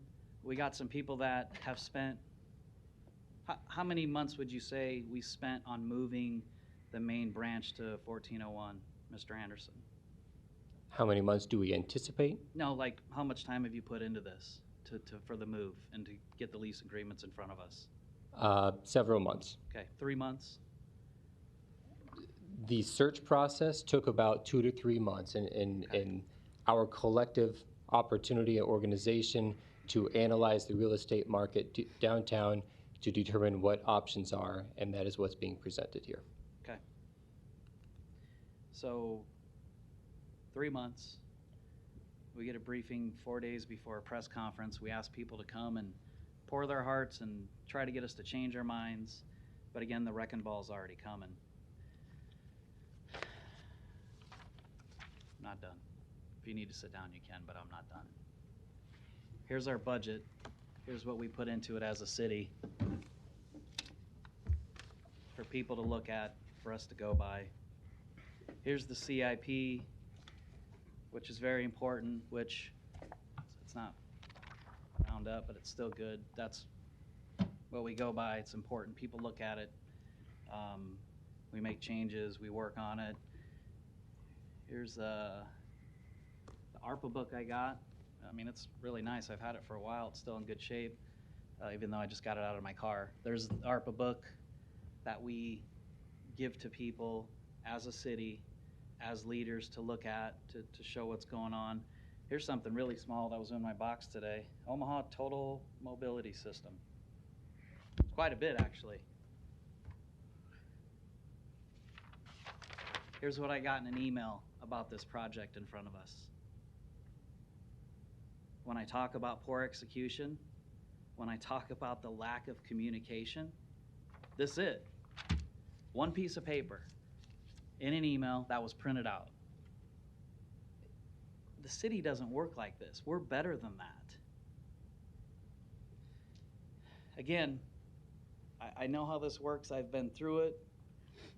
I've had a vote before where I voted against a street sweeper, and the headlines the next day is, by God, Vinny doesn't like District 4 streets and they should stay dirty. No, I'm not against a street sweeper.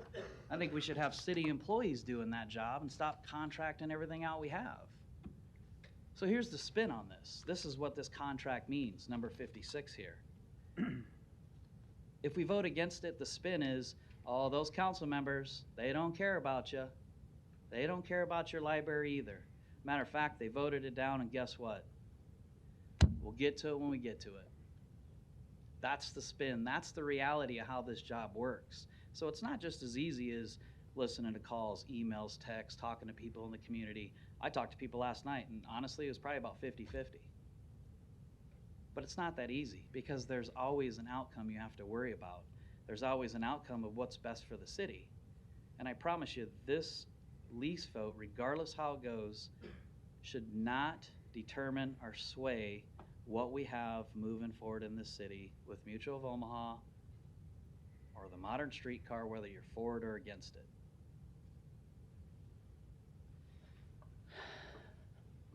I went to the library yesterday. I'll be honest, I got 7 kids, and they got great libraries at their public schools. Well, a couple are in private school as well, but great libraries nonetheless. So I don't have a library card, but it doesn't mean I don't go to the library. I was going to be a comedian in one life, but it didn't work, so glad I got a laugh. But I can still go to the library. I just can't get on the computer, and I can't check out books, but when I go, I don't need to, because I'm there to check things out. So I went yesterday on a Monday. Actually got caught by one of the news stations walking out, just to see what was going on, to see, are people really there? Are people really using the library? They are. And again, would they still be using the site at 1401 Jones? Yeah, they may be. And regardless if there's transportation issues, we can certainly work with Metro. I know they would be willing to change some routes to make sure we got as many people at that site as possible.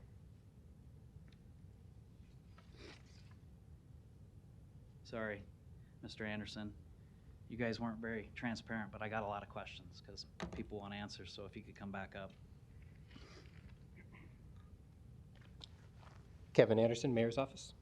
So with 1401 Jones Street, and there was a letter given to us. It's in the recycle bin because I recycle, and that's where it belongs, because that's what I think went into that letter.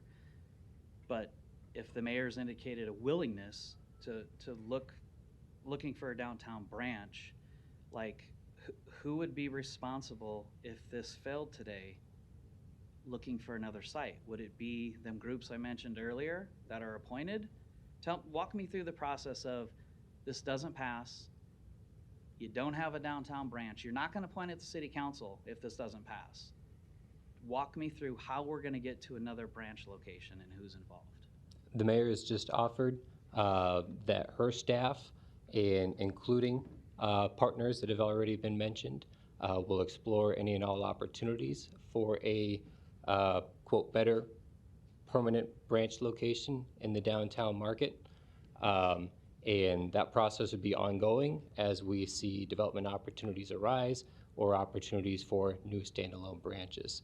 The process being laid out in front of council today is in hopes and based off of our priority and commitments to the public to limit and minimize any disruption of library services to the downtown neighborhood market.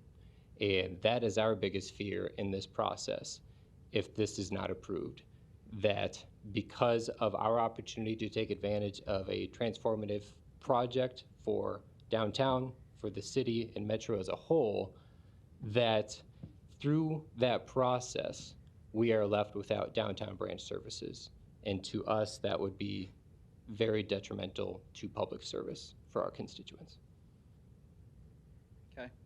So just like I got done saying, there's gonna be a spin regardless. So another question for you: if 1401 Jones is approved, we know there's a base rent. We see that in the agreement. Tell us about the additional costs, common area maintenance, insurance, other stuff that would come up that we would be responsible for. That's not in this lease agreement. That's correct. If brought to the full 10-year term, I believe those total costs equate to roughly $8 million. $8 million for the 10-year term. Yes, including all those costs, triple net costs, things like our responsibility for maintenance and janitorial services in addition to base rent.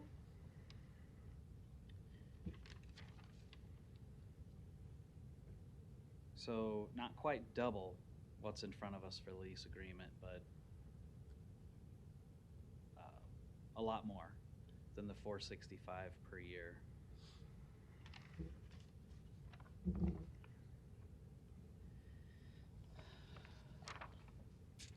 And I would add that many of those current expenses are what we currently pay for our owned library system as well. Okay. The one that we own, correct? Correct. Okay. There's a big difference in what you pay on what you own and what you lease. But you know that. That's your job. So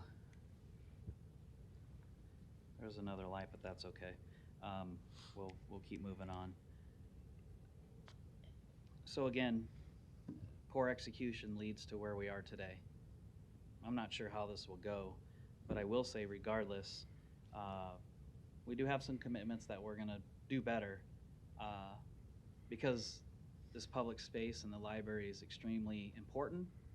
I've heard the mayor mention it in her speech before.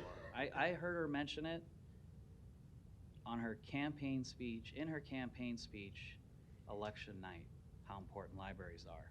So I am sure that if this doesn't pass, she will not let the citizens of Omaha that need a downtown branch go without one.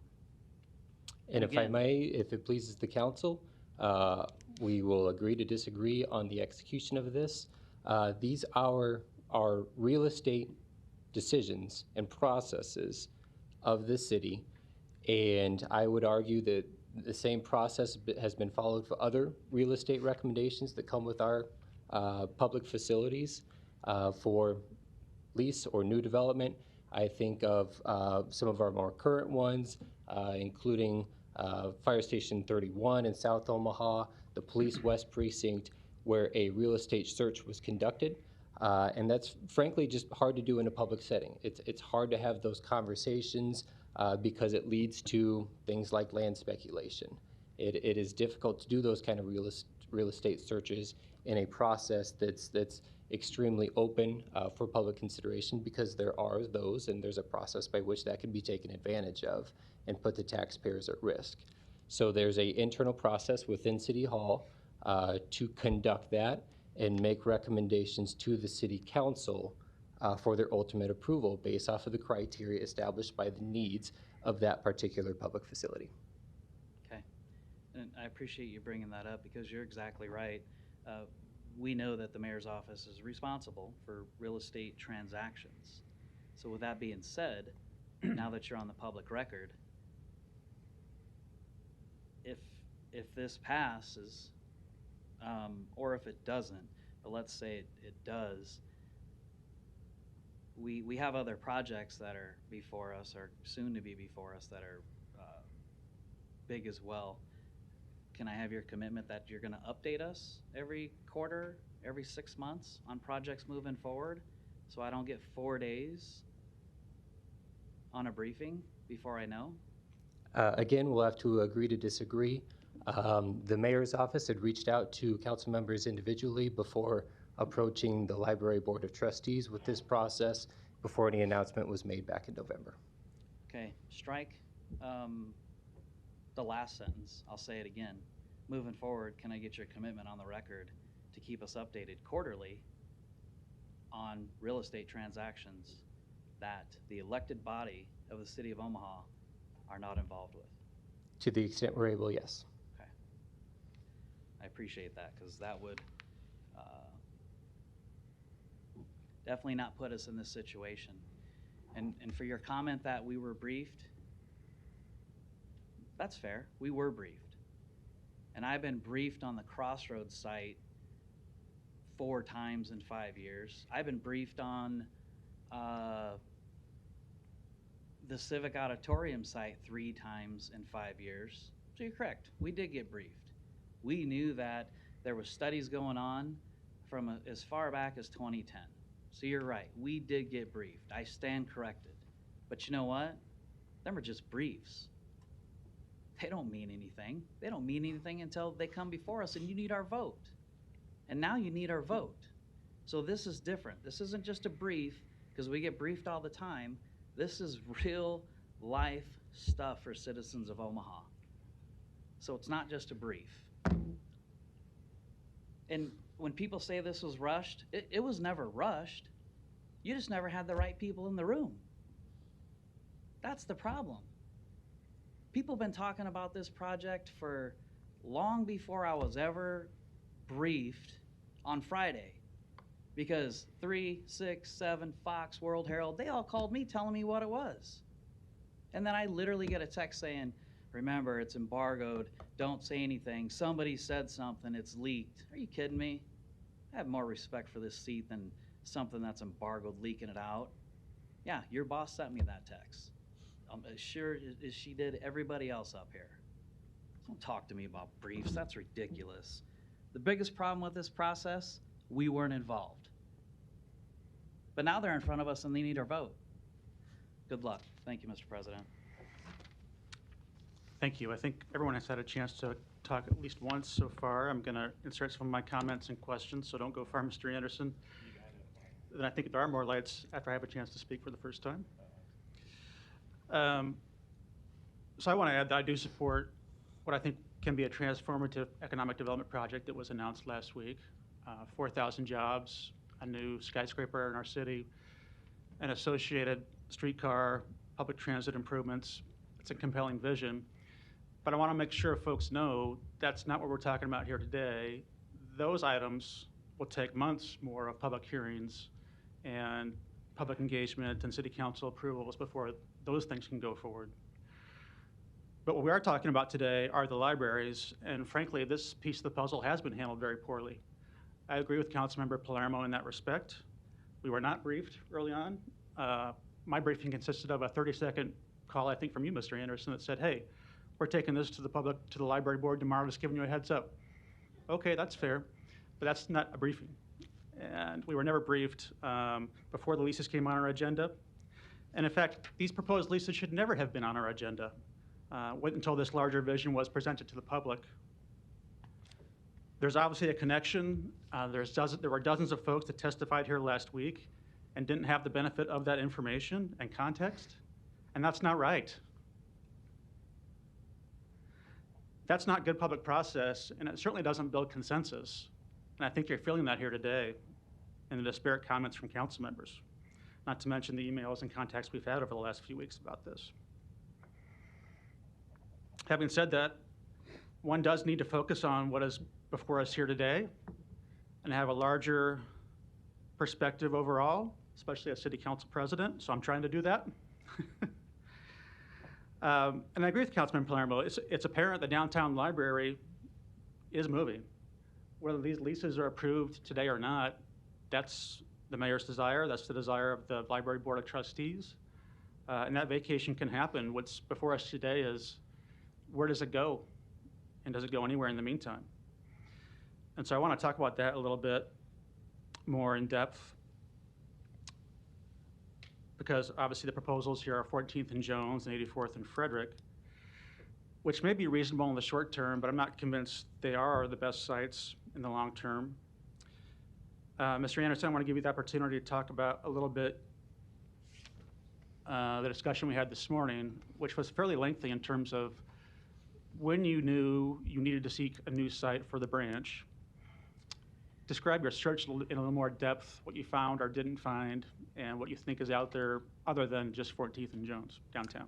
Yeah, so through a Kevin Anderson, Mayor's Office, through a collective collective effort, including Mayor's Office, other city staff, the Urban Core Committee, which consists of the likes of developers and brokers out there, I'd say we did about a 10,000-foot analysis of those properties in the downtown market that were both listed and those potentially unlisted and not being marketed for sale. And out of that process came 2 sites that really, we felt fit the criteria for our search really well, namely in terms of accessibility and overall square footage with that target of 30,000 square feet that came directly out of the library facilities master plan. And out of that, one was 1401 Jones, which was actively listed.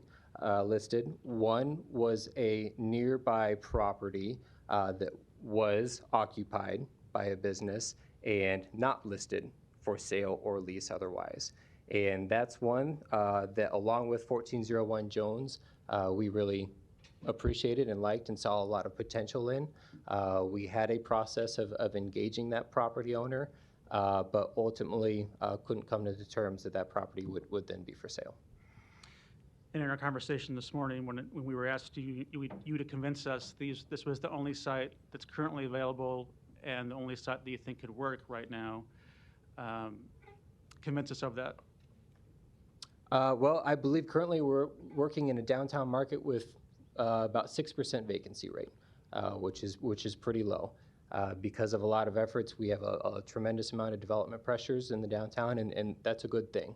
But just as Councilman Harding had kind of recognized through some analysis, there's just not a lot of property out there that fits the criteria that we're looking for. 30,000 square feet on ground floor accessible levels that fits those needs and those recommendations as a public library system and public library branch. And I believe Ms. Marlene had a comment last week that I thought was important to also recognize, that what you're looking for is a branch, because what the proposition is, the main library is moving. And also since that time, there's been the announcement that they intend to move forward with a $100 million vision of what would be the main library branch somewhere else, presumably 72nd and Dodge. But that also has many more public hearings and approvals to go through and a lot more financing to go through, correct? Correct. Any idea what that timeline would be? As laid out for the projected timeline with the associated public improvement of the modern streetcar, we anticipate the real estate entitlement process for the large part following shortly behind that. So we'll start to see some of the activity in the next couple of months. Of course, much of that goes through planning board first before it comes to city council. So we anticipate things like a redevelopment agreement approaching this council sometime late this spring, early summer of here in 2022. And then you did forward some more information on 14th and Jones about our questions last week around public transit access, parking. There is a lot of parking now available in the immediate area, 90 exclusive spots, 35 other spots that are adjacent that we went and looked at over lunch. And I do appreciate the letter in the respect of its last paragraph that says you are willing to reconsider if this is approved today at the 5-year mark, if this is truly the best site or not, right? Correct. And at that point, there could be other opportunities. For example, the person who happens to own 14th and Jones also owns the Civic site. I understand that's coming to our agenda here pretty soon. That could be a possible and possibly better site. Is that a reasonable proposition? With one clarification, the city is still in ownership of the Civic Auditorium sites, in the sense that, yes, we've got a proposal that's been announced that would then allow the same owner-developer to ultimately develop the Civic Auditorium site. That's currently under city ownership. But yes, that is one of those opportunities that could be out there and could be explored. But the trick with that and any other site, as you observed this morning, and that I also fear, is in this mix, there could be a period of time, and potentially a long period of time, where there is no library branch downtown if these leases aren't approved today. Let's just say the Civic proposition was real and was a better opportunity after more analysis. That's new construction, and that would take, what, 3 years?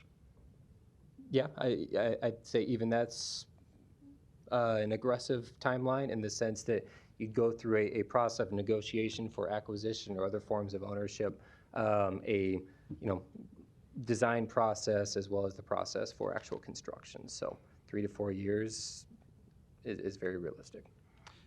And what you've observed in terms of an alternative lease situation, of which you don't think there currently is one, even if there was one that identified the next, let's say, few months, if these were declined today, there's no way you're meeting the timeline whereby the main branch would close and we'd be without service downtown for some extended period of time as well. Correct. We would anticipate another 2 to 3 month search process. Again, of those both listed and unlisted, that may be opportunities out there, as well as another at least couple months for negotiation of purchase or other lease, whatever it may be, and then again going through the same process, design of tenant improvements and the actual timeline of construction. So I don't much appreciate getting put in that position, but I agree that would be problematic for library patrons and for those that support the libraries.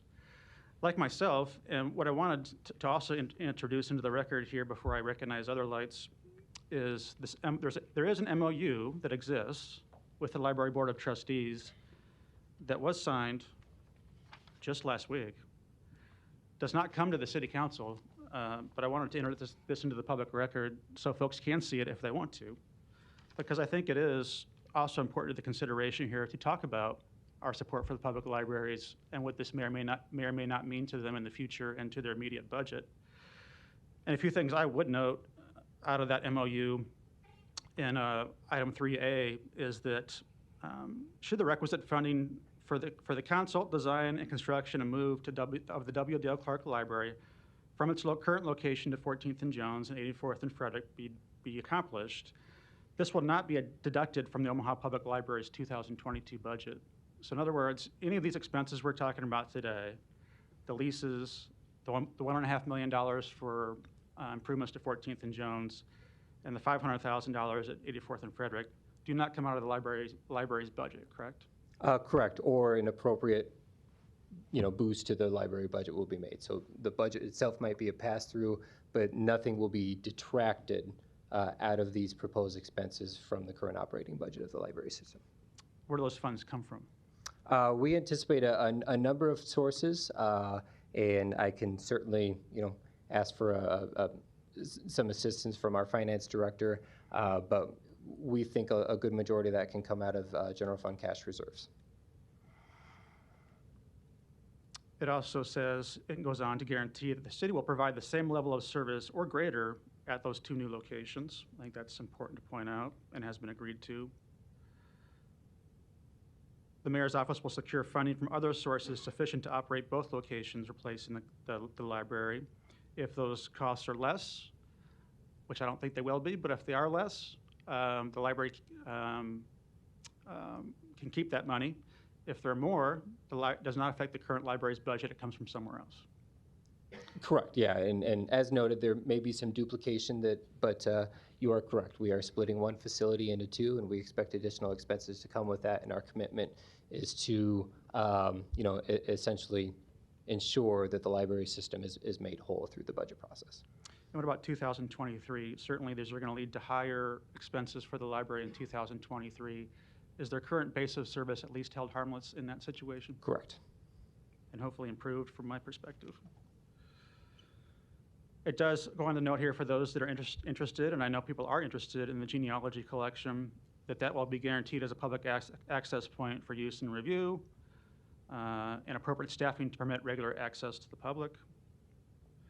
And then the last thing I would highlight in here for now is that it does talk about what happens if you don't meet your timelines. And I don't think you will, frankly. It's a very aggressive schedule to try and move this building into 2 different buildings by, I guess, October 1st is the date. Should that not occur, what's the plan? There has to be some provision for downtown services in the meantime, even in a stopgap measure. Yeah, we will look at opportunities for, a base level of kind of transitional service to make at least some level of library service available. We'd have to explore that opportunity, and coming up on your agenda is an agreement with an owner's representative to help us all and to work with library staff, board of trustees, community stakeholders to help ensure we're meeting the timelines as proposed. We do have proposed timelines from our reputable owner-developer with a reputable construction contractor who's laid that out. So while it is aggressive, we've got full confidence in those entities that will be able to deliver. But it is a kind of new environment out there as it relates to things like supply chain that we've all heard so much about. So we have laid out a process by which we'll make every effort to ensure that at least some services are available if there is a interim period needed. But the way we have laid this out, about the only time library services, special collections, archives, genealogy are taken offline is in the actual timeline it takes to move those to our two new facilities. Okay, thank you. So all these things do lead to tough decisions for council members today. I do think the public process was terrible. I do think we need to keep our eyes, though, on the big picture of all the moving parts we have here. And I share the fear that we may not have a downtown library in the short term should these not move forward. But I also share the interest in reanalyzing what's been proposed here today to see if it's truly the best option for our library system, even in the short term. With that, I'll recognize Mr. Harding. Your light's on. Thank you, Mr. President. Could I have Jay Noddle come up for a second, please? Jay, I believe you're a member of the Urban Core Committee as well as we'll be discussing a couple items down the agenda on an issue that you're related to as well too. But wanted you to weigh in if you could on this opportunity. Jay Noddle, Noddle Companies, 2285 South 67th Street, Omaha. To all of you, I've been listening to this for quite a while. I've talked to many of you. I've been involved in quite a few Urban Core meetings. I happen to chair the Chamber's Urban Core Committee. So we've been working on an overall strategic plan for the core of the city for about the last 4 years. Started in May of 2018. The engagement in that has been terrific. City staff, the mayor, many people from the business community, many people from the community at large, from all parts of the city who share a common interest in trying to help the core of our city move forward such that it will lift the rest of the community in the region. So these are, someone was talking earlier, you all were talking earlier about real estate matters that the city's involved in, or you could say the county or even the state, private institutions, as well as boards like the Airport Authority or Mecca and things like that, the zoo. It's important that that dialogue take place in a thoughtful, careful, thorough, and exhaustive manner. But it's very difficult to do it in the public domain because there is speculation, there's land speculation. If it's conversations of a certain nature, there's also price escalation if it's a search or a discussion about different kinds of facilities, whether it's the acquisition of a building or leasing a facility. So I certainly appreciate all the work that has been done, all the discussions that have taken place. And you know, with respect to the two facilities that have been identified, what I know, just starting at 84th and Frederick, that's a part of the city I happen to live in, the buildings are not in the floodplain. Some of the parking lots are. I can't think, I was sitting here thinking about who's the oldest in the room. Dave happened to mention that he thinks that there was a flood that may have affected the parking lots in the 80s. I remember big floods in the 80s, but I don't recall any problems with those buildings. And it's typical that a piece of land might be designated as in the floodplain. It's even more typical and common that a building footprint is raised up out of the floodplain. We happen to do that in Exarban Village. So I don't think that there's, in my opinion, any issues with the 84th and Frederick location. Things can be done to ensure that the condition of the space and the heating and air conditioning and humidity is not any less than what is currently in existence for that kind of inventory, if you will, in the main branch. As far as downtown, the 14th and Jones location is considered, from the discussions I've heard, the most important thing, the very most important thing, is to minimize any interruption of services. I've heard it from everybody that's been a part of the conversations. So that's pretty important, and it's true. There are supply chain issues, and there's difficult schedules and things like that. But the commitment from the city, the mayor's office, in the MOU was made, quite frankly, out of the common interest of both the mayor's office and the Board of Trustees, the library Board of Trustees. So any interruption of service, that even the first sign that there might be an interruption of service for 30 days or more, the city has to ensure that there's some kind of interim facilities. We've talked about a number of locations for interim facilities, and I think that's something that can be accomplished fairly easily based on what we've heard so far from the Board of Trustees and maybe more importantly from the library staff. They're the ones responsible to make sure the operation is accessible, that there are the various services available, albeit them maybe minimized, and or certainly would be minimized in an interim location. But I'm very, very comfortable that there'll be more than two, actually quite a few options for an interim location if that's required. As far as what's being moved and why, it's really important that everybody understands there's really three different library parts and pieces to all of this. There are three things that take place, and these are general terms, in the current building. There is what would otherwise be branch library services. There are the archival type services, distribution services and so forth, and there's administrative services. The library master plan's really clear, the strategic plan as updated in 2017. Those services from a branch standpoint need to be maintained downtown. When you look at the heat maps, a heat map is, it really shows where the customers come from. The library's done a great job of maintaining that kind of information for all their branches and all their locations throughout the city. And so it's pretty clear that the customers are really, for the branch services, are really coming from the south and a little bit from the southwest.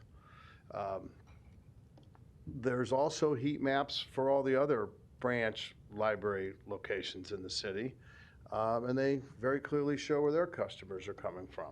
In terms of transportation, public transportation to and from 14th and Jones, there's been a lot of conversations lately about public transportation with representatives of Metro.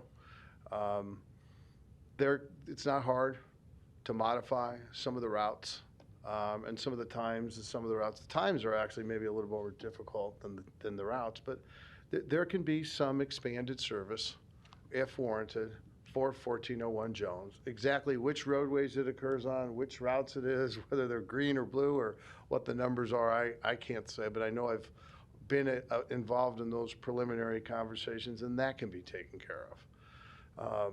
So really the decision before you is whether or not to help this process get going. In terms of a permanent location, piqued my interest listening to many of the council members' comments. It's more than just potentially identifying another location or a better location for the branch. Civic Auditorium site was mentioned. It's much larger than what would be necessary for a branch library.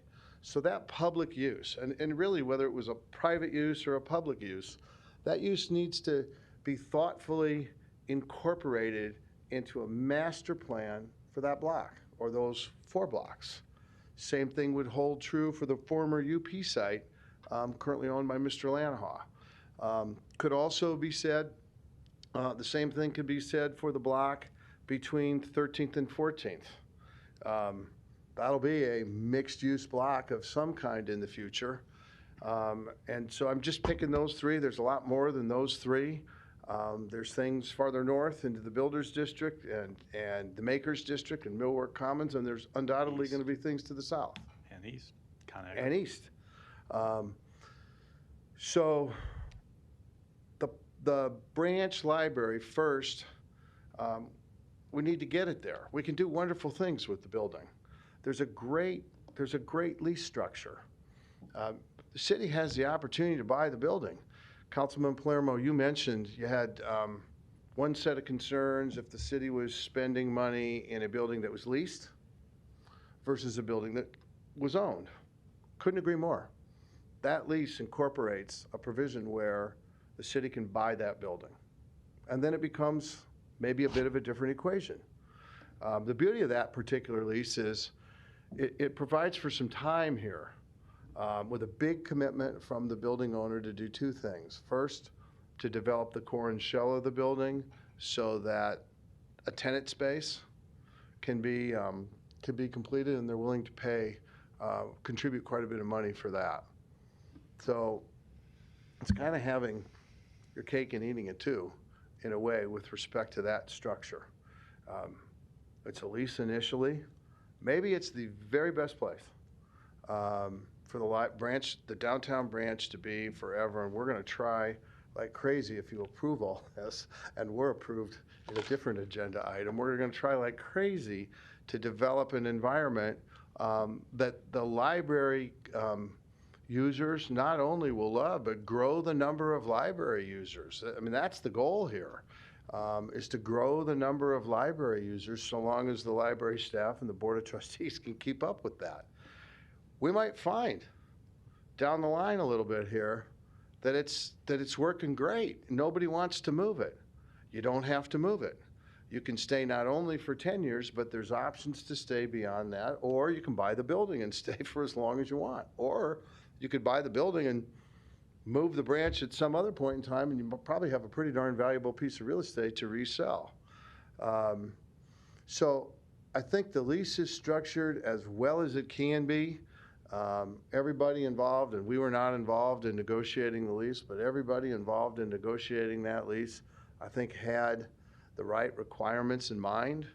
The market has been scoured, and to meet the criteria, to meet the timing, to meet the price point, and maybe most importantly, for there to be a landlord that was willing to give you the right to buy, to give you the right to terminate, and to stay for quite a while if you choose to do so and you don't want to buy it. That's a big list. And so got a landlord here in White Lotus that's willing to do that, and if you move forward, somebody ought to thank them for being willing to deliver the flexibility that they have. Thank you. Thank you. And I'm here. Okay, thanks. I'll try to close out quickly, Mr. President.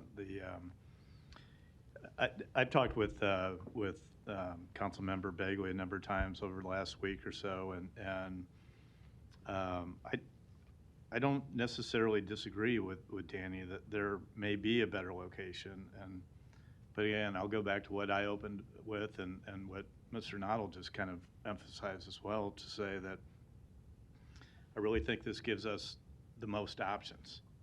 And I know there are some that have asked for the mayor's commitment to be open-minded to other possible locations. And I think the way these leases are structured does exactly that. I mean, it gives us the option to terminate early if need be. It gives us the option to purchase. It gives us the option to let the lease term expire or run its course, expire, with all the extension options that we might have as well too.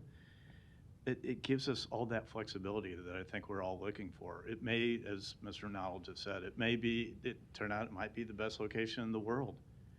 And it may be that other opportunities present themselves over the coming years with all the other developments that are happening in our downtown area.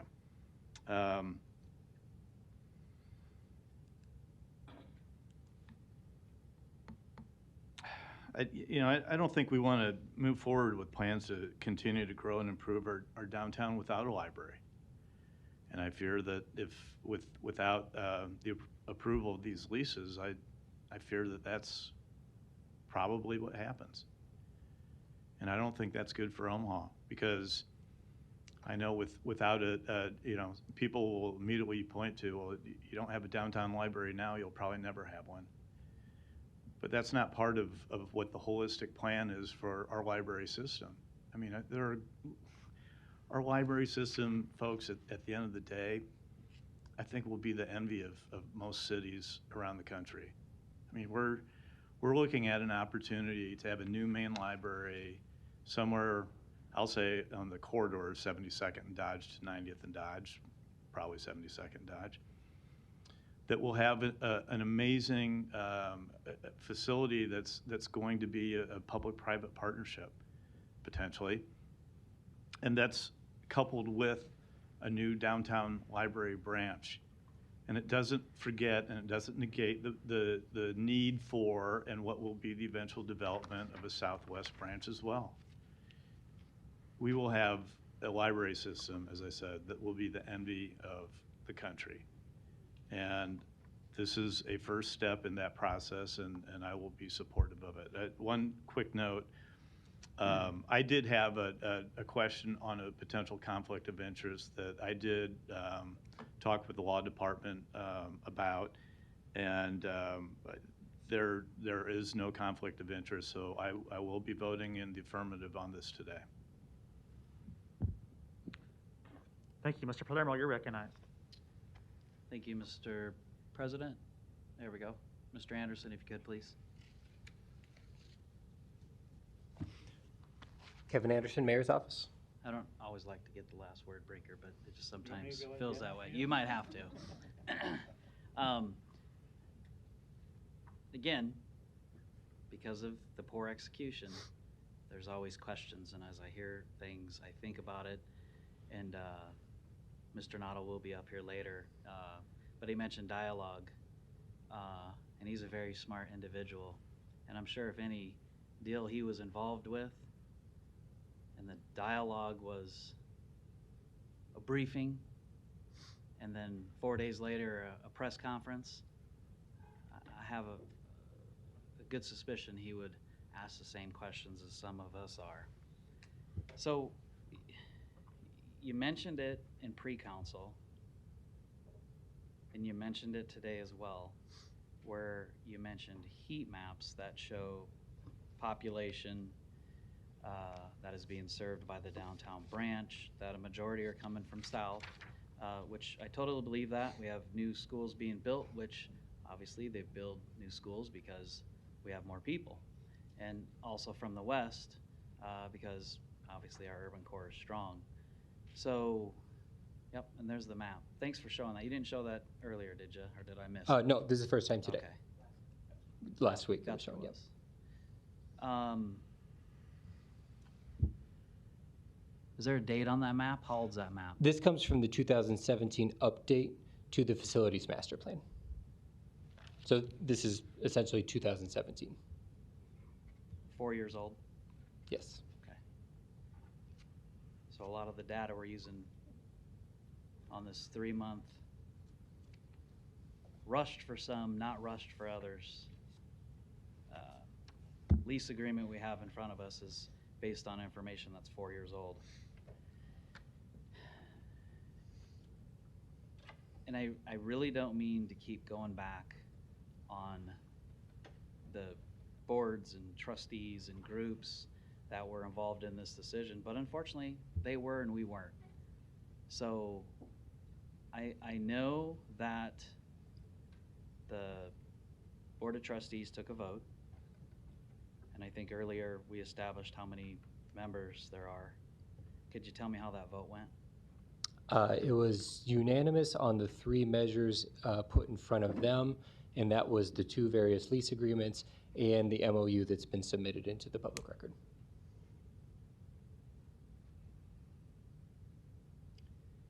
Okay. And because I put it up there, this was an attempt to kind of provide some color and update to that heat map.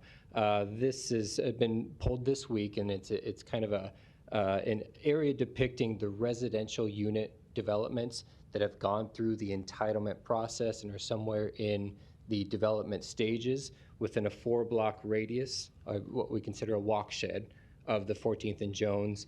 And this is just over 300 residential units that have been developed since, in the past 4 or 5 years since that 2017 plan. So I put that up to give a little color and, hope to provide some of an update from that 4-year-old heat map. Okay, and these numbers are important. Tell me what the numbers represent. Is there like a counter at the door? Is it people in and out of the door? What are the numbers that you're telling me represent? A library does have that counting system at the door where they can track number of people in and out. I think to some extent hours of day, hours of when they have peak demand and that sort of thing. So the exact metrics that came into whether this is zip code analysis or people are providing that address, I don't have. But this map came out of that study and represents where those patrons are coming from over a period of time. So it's where they're coming from. But if you just have a counter at the door, where do you know where they're coming from? And that I don't know. It came out of the study, but I don't know if Laura can provide some color on how that went. But I think that may even precede her time here. But we're taking the relevant data from the study. Probably, yeah, yeah. That's a great guess. It would probably be based on their address of their library card. Yeah, whether it's actual kind of withdrawals. Yeah. Is Laura still with us? This might be a question for her. Yes, Kevin's correct. That data comes from people's library cards. When they use their card in the library to check things out, we know what libraries have use based on zip code. We don't track very much of what our patrons do for privacy purposes, but the one thing we do track is zip code. So would it be fair to say that the tracking that you're doing pertains to only checking out materials? We also count people who come in because a lot of people who use the library don't necessarily check something out. They come in to read magazines or do something at the library. So we have door counters that track people in and out. Okay, show me the map of people in and out, please. I don't have a map of that, but we do report that in our monthly statistics. We do a couple times a year where we track it for a solid week to get a better look at all of our services. We keep a lot of data on library usage, but not as much on patrons specifically. Nothing that would identify a single patron, if that makes sense. Yeah, absolutely. So what that means to me is the heat map we're being shown to justify how we vote on a lease agreement for item 56 is based off of zip code for checkouts. But if you're counting people in and out of the door, that means anybody that comes in the door that reads a magazine, somebody studying, high school, college, adult, somebody that's using the computer, somebody that's applying for a job, somebody that's there to access resources like I was yesterday. That wouldn't be included, correct? I'm not sure because I'm not sure how that particular data was collected. I'm talking about how we collect data. I believe the heat map studies were from the facilities master plans, and that would have been done by the consultant. And I am not I can't remember how that was collected. I don't have that information in front of me. All right, thanks, Laura. I'm not going to put you on the spot, but I'll say it again. The heat map we're getting information for is based off of checkout data. It's not for those individuals who need the library more than most. Again, read magazines, studying, applying for jobs, accessing resources, using the computers. We're not getting these numbers. But the map up there really makes it nice to present for us of why we should move 4 blocks southwest. The map's 4 years old. It doesn't have accurate data. I really wish I would have had more time because I would have so many more questions, as you can see. And I don't want to put anybody on the spot because the people in front of me, ladies and gentlemen, they have a job and they have a family to feed. And sometimes they can't answer the question that I want them to answer, even though they know the answer. So make your decision based on a map that's 4 years old that doesn't have the exact data of how many people are actually going to this branch. Again, the branch is getting a wrecking ball. But it doesn't mean we can't be right next door. It doesn't mean we can't be right across the street. We own a lot to the east. We own some property back to the north. We could be much closer because what that data will show you is more people use this library than you think. More people use this library than a heat map of a zip code for checkout only.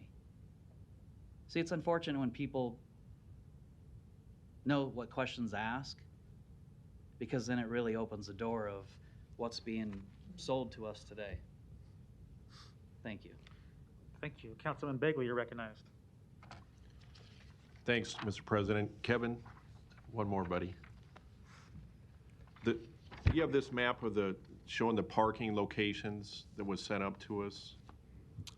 No, I apologize, not on me. Okay, that's okay. I'll just kind of run through it.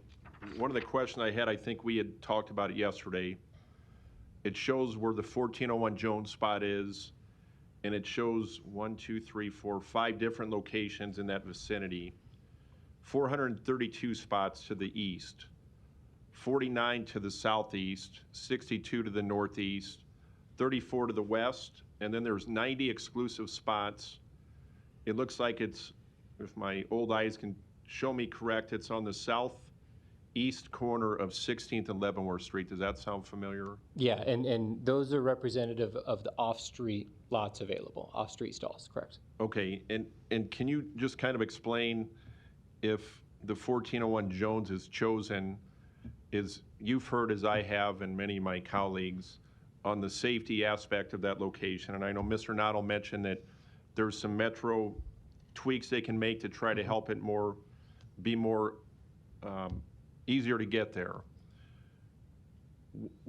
How would people, if they're parking across that street, I'm just curious if you can explain going across Leavenworth Street, because I know I had a constituent of mine, we put some speed traps there last month and got dozens of people that like flying down Leavenworth. So just if you could address that. I know there's a lot of moving parts of that. And fortunately, the majority of those off-street lots and stalls are north of Leavenworth. So to the extent you've got those people coming down and parking in those, there shouldn't be much of a need to directly cross Leavenworth. And you're crossing your side streets of 14th or 15th or 16th to a large extent. Would there be things that can be done if they do pick, if we vote on 1401 Jones, it could maybe address that? Absolutely, and not to mention what can be done with the on-street stalls, especially the metered stalls. Working with Ken Smith and Park Omaha Park and Mobility, there are 236 metered stalls within a 2-block radius of the area, and there are a lot of improvements to be made with those directly on the frontage of 1401 Jones, where we have north frontage onto Jones, where metered stalls can be made available, as well as handicap accessible stalls. Park Mobility has done a fantastic job of, especially through the pandemic, piloting and trying out things like curbside pickup which the library system's also been doing a fantastic job of facilitating. So there's a lot of even curbside management practices that can be implemented to really kind of optimize and make sure we're doing best management principles for how the site is actually accessed. There has been concern about the brick streets and what that means for ADA accessibilities, but 1401 Johns also has the eastern frontage along 14th Street, which is concrete pavement, and you can make those accessible to the extent that you can incorporate metered stalls and have those as potentially your ADA stalls as well. So yes, there's work to be done to optimize that, but we've got a very willing and capable participant in park and mobility that can help us out with those best management practices and principles. Yeah. Mr. Palermo, you're recognized. Thank you, Mr. President. Mr. Anderson, so yesterday we heard in the news the Jean Leahy Mall opening is delayed. And obviously we heard that's delayed due to supply chain issues. So it's a reminder, we're not in a rush. As much as we try to move forward with, again, a branch. This is not going to be the main library. The main library is already destined for 72nd Dodge. Before you feel rushed, keep in mind it's going to be very hard to stay on this timeline to make Jones Street work, which means if we're asking and you've let us know on the record that you're still willing, depending on how this lease vote goes, to be committed, that we still have time. This will not delay progress. Do not sit out there and watch this and think this is anything anti-mutual, anti-modern streetcar. This is our job of listening to our constituents, most importantly, because that's why we're here, and knowing that we don't need to be in a rush. If I can add, yeah, go ahead. It's called Kevin Anderson, Mayor's Office. Leahy Mall and the whole Riverfront project, is an extremely special project, transformative project, and in large part allowed all of this conversation and exciting announcements to occur.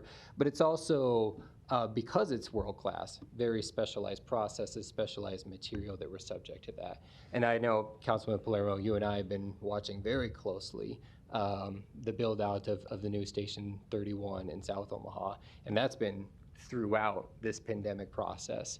And we've got contractors who've kept us right on schedule with the development of that. So I do want to say it is possible. Yeah, what else is possible is that 1401 moving forward could be world-class. Somebody could be here in 5 years listening to upset people about not wanting to move from 1401 Jones. But that goes back to the very first thing I said when I woke up this morning on if, and nobody likes to talk about ifs, but it's the truth, this had been brought to us 6 months ago, would we have been in this position today? Thank you. Thank you. No further lights. There's a motion and a second to approve item number 56. Roll call. Johnson. There's been a lot of discussion. I'm confused. What is the motion? There's a motion to approve item number 56. I made a motion initially. Which motion are we voting on? This would be a motion to approve. To approve this? Correct. No. Melton. Yes. Palermo. No. Rowe. Yep. Bagley. No. Harding. Yes. Mr. President. Yes. Motion passed 4-3. Item 57, an ordinance to approve a lease agreement with Frederick Square Limited Partnership in the amount of $405,000 per year for public library facilities. A's Communications in opposition. There's a motion and a second to approve number 57. No lights. Mr. Bagley, you're recognized. Thanks, Mr. President. In discussing this item, there was some talk that about the floodplain there, and some of my colleagues mentioned that. And I can tell you from the Papio NRD that the flood, the 500-year flood we had in 2019, there was a lot of damage, obviously, at over $1 billion at Offutt Air Force Base that we're all aware of, in Valley, and those areas outside of Omaha. But to be clear for everybody out there listening, the system performed impeccably. The Papio Creek, that there was nowhere in Omaha that flooded. So that 500-year flood, we were able to withstand any damage in the city of Omaha. And if you look at, Amy, some of us are kind of old too, the 1975 tornado that come through Omaha, that came through right near where 84th and Frederick is. My uncle lived off 90th and Center. A lot of people in this room remember that tornado. I was in my mom and dad's basement as a 6-year-old kid, terrified. But Mother Nature, we can't control it. The 500-year flood did no damage out there in 2019. The 75 tornado did damage. So I just wanted to get that on the record for item number 57. Thanks. Thank you. No further lights. Motion and a second to approve number 57. Roll call. Johnson. Melton. Yes. Palermo. Rowe. Bagley. Harding. Mr. President. Yes. Motion passed 5-2. Item 58, a resolution to approve an agreement with the Noddle Development Company, LLC, in the amount of $390,000 to provide owner's representative project management services on the main library relocation. A's communication in opposition.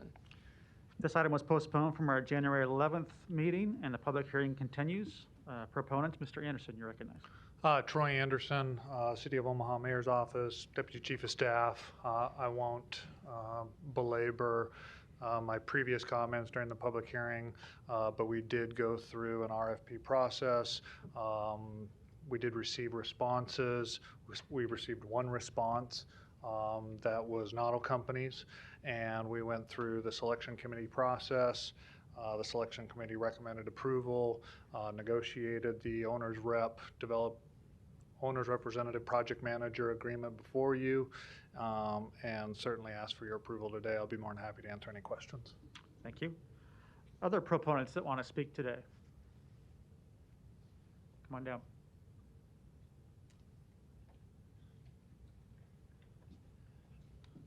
Jay Noddle, 2285 South 67th Street. With Noddle Companies, I'm here to answer any questions. Thank you. Other proponents on number 58? Seeing none, any opponents? Please come down.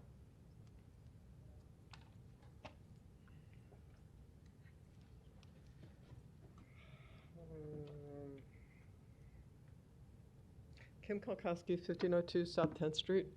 I'm opposed to this because I don't understand, I don't understand a whole lot about it, but for the $390,000 we're receiving, we are already going through White Lotus, who is the owner of 1401 Jones Street, and they claim on their website that they do vertical integrated management for all real estate. So from, getting a dump that's 1401 Jones Street to a turnkey. And so if they're doing that, I don't understand duplication of services. Is there?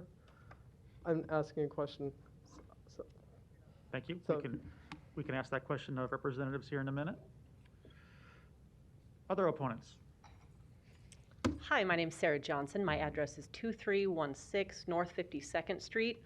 I am definitely an opponent, but as we know, our lowly citizen and resident opinions don't matter. Mostly here today to just watch you vote for what you just voted for. And I'm pointing at you, Pete, supposedly my representative who doesn't respond to me. Anyway, I would just like to bring up from a hiring perspective, I used to be a small business owner and hired a lot of folks. Put your, request for proposal out. When one person comes back and that's the only person you have to choose from is one applicant, that shows that the job sucks. So the only person that was confident enough to show up and say, okay, we can make this ridiculous timeline work and act like this is a feasible project is Mr. Noddle. So again, I know that this doesn't matter. This is probably going to be my last time, so you don't have to look at my face anymore. You're welcome. I'm gone. I just wanted to share how extremely disappointed I am with the 4 of you that voted. And I know none of it matters, but yeah, see you later. Thank you. Any other opponents today?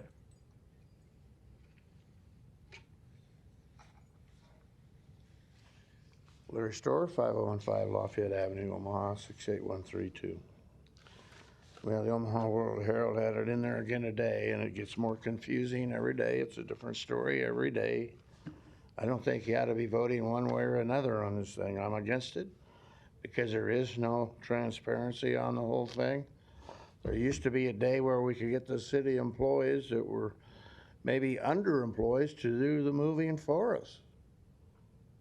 I don't know why we can't do that today. Maybe with Mr. Noddle's help. I'm sure he could help direct the employees, but maybe everybody's too spoiled anymore. I don't know. What's the big problem with leaving it where it is? Drive some new pylons and build a couple more stories high so that they can peek at the people at the other building. This city has blown up a hell of a lot of good buildings to make a moat. Probably gave ConAgra a lot of things staying, and then they ran out of town. What's to say that the people won't do that again? And I fail to understand how the city is going to demolish this. I thought the developers were supposed to do this work. Well, we can't blow it up because it's too close to that boat thing that we're doing downtown here. We wouldn't want to injure somebody skating around the block or people with going from one entertainment district to another with a beer in their hand. So I think you ought to just put a halt to it and let the rats take it. Thank you. Thank you. Any other opponents to 58? Hello, my name is Noemi Gilbert, 530 South 51st Avenue. I was here last week also talking about this. And I know that saying this is not going to make a difference on 58 specifically. But what we have seen through this process, the constant disregard for public input, the lack of transparency, the prioritization, of the needs of billion-dollar corporations over the people of Omaha is the reason why I will be leaving Omaha and the reason why your talented and smart and dedicated young people are leaving Omaha. Thank you. Thank you. Any other opponents to number 58?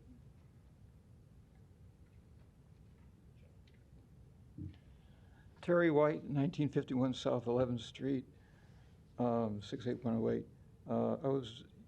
I appeared some time back. My speech was kind of shaky. That's because I sat for an hour and 45 minutes waiting to be seen, and my heart was trying to compensate. I don't see how they can put the library in a 30,000 square foot space. I don't see how they can separate the genealogy from the history. I have a degree in history.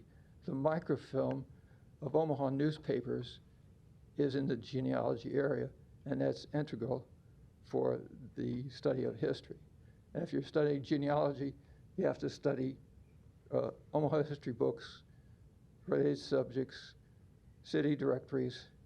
It's all of one. And I don't know how you can have a branch at 84th, a central branch, that doesn't have any books. You only have one set of books. And moving books is difficult. I buy paperback books because I found in the past that moving hardback books is a real task. I'd be happy to answer any questions. Thank you. Any other opponents to number 58? Hello, Kimara Snipes, 1729 South 12th Street. I had a lot of questions, but luckily my city councilman is here, and thanks to modern technology, I was able to actually text some of my questions, so I very much appreciate that. I just want to say that I get it. We already know the decisions have been made. Long before the public became aware of anything, I don't really consider myself a politician. Many of you know that I was previously elected, but also because I know better. I've been around long enough to know how some of this usually works. So let me just offer you some advice, some of which I also offer to Mike Kennedy, the president of the library board, who unfortunately is appointed as opposed to elected. Learn how to communicate. Look up and understand what transparency is.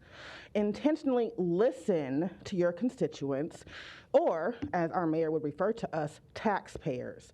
I am the president of Alliance, but I represent myself today. Let me specify that. But neighborhoods are the backbone of this community. And as the president of an Alliance, we haven't heard anything at our meetings. Learn how to listen with intent and not just to respond. Recognize that us as taxpayers have more experience in just paying taxes. Recognize that we're actually quite intelligent, and you can't use 5-year-old maps and think that we're going to just not notice that. If the city must sell the property, then what you should do is hear and listen to what your constituents are telling you and build a beautiful state-of-the-art library across the street so it's still accessible and a point of pride for the community. And accessibility is more than what you're giving it credit for. And as someone who rides the bus, yeah, there may be a library in North Omaha. There may be a library in South Omaha. I live on 12th and Center, and I take the bus. You try it for yourself. Speaking of community, know this: the library is the most loved and appreciated part of the city, and surveys have proven that. It might be beneficial for you to understand that when you don't communicate, when you make decisions without the intentional, and I can't highlight enough, intentional.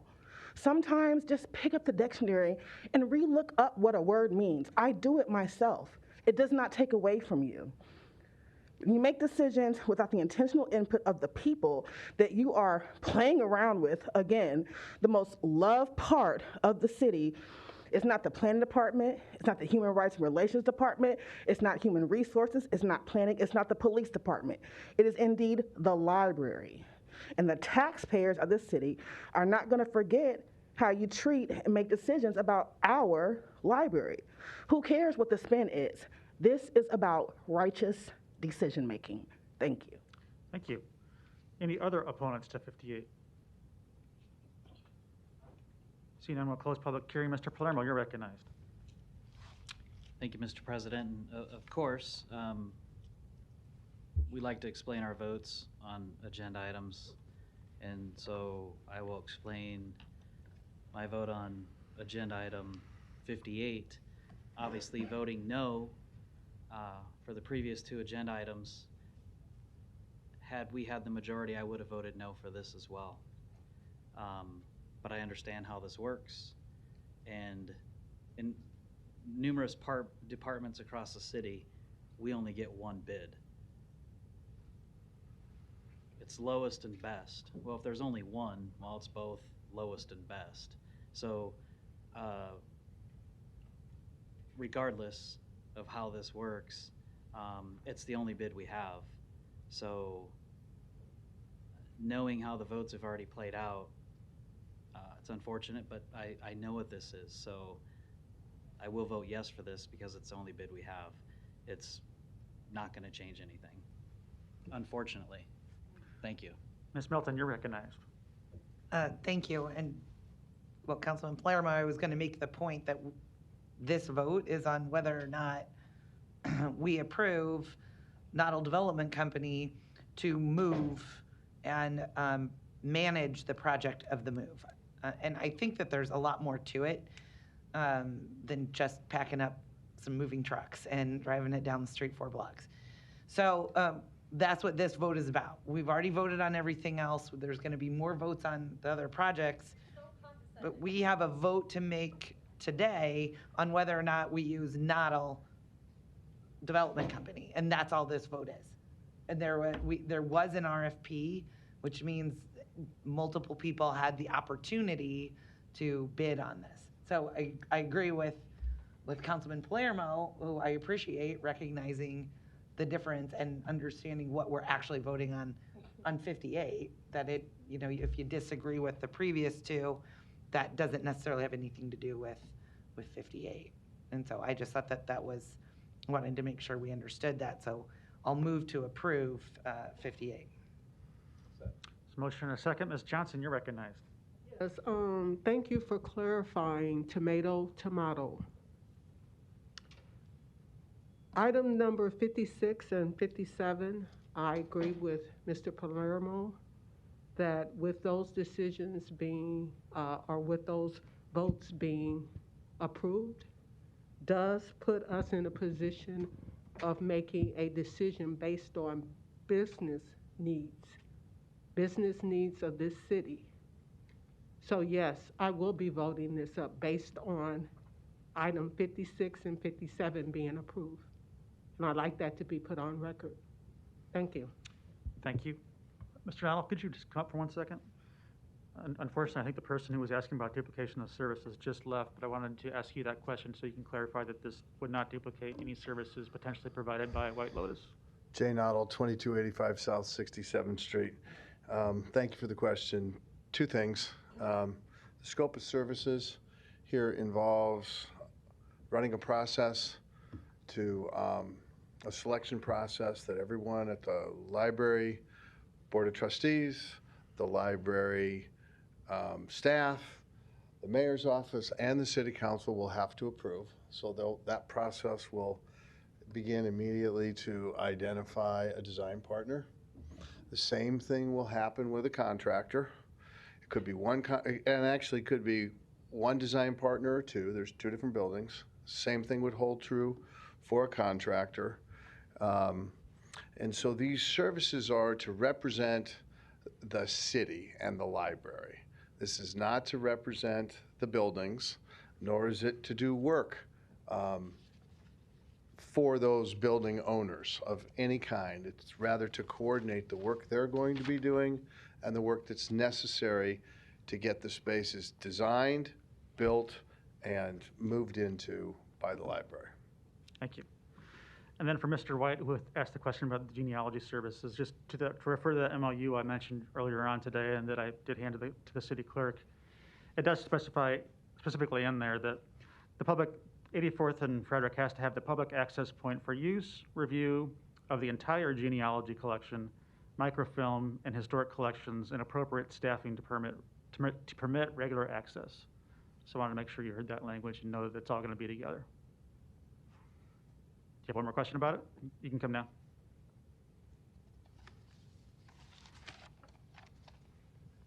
Terry White, 1951 South 11th Street. What they have in books in the main library is about 100 city directories, maybe 200 books on Omaha history. Those have to be with the microfilm in the microfilm room to be a unit.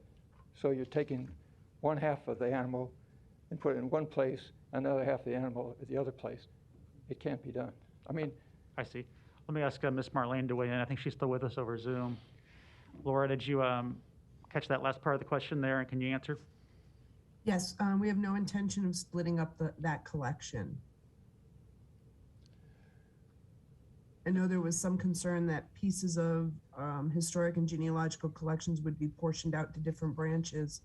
The branches aren't capable of taking anything more than they have, and it would be a disservice to researchers to split things up. We want to keep all of that in one place at 84th Street. Terry White, 1951 South 11th Street. The history books are not part of the collection. They're supporting material that you have to use in order to use the genealogy collection. Yeah, Laura, are you familiar with the history books he's describing? And I think what you're saying is those will be together with the rest of the collection, right? The move will be done in coordination with the staff who specializes in access to that collection, so all of those materials should stay together. Terry White, 1951 South 11th Street. I don't see how they can separate the two. We'll connect you with Ms. Marlene afterwards. Sounds like it's a good conversation to have. Thank you. All right. No further lights. There was a motion and a second to approve. Roll call. Johnson. Melton. Palermo. Rowe. Bagley. Harding. Mr. President. Yes. Motion passed 7-0.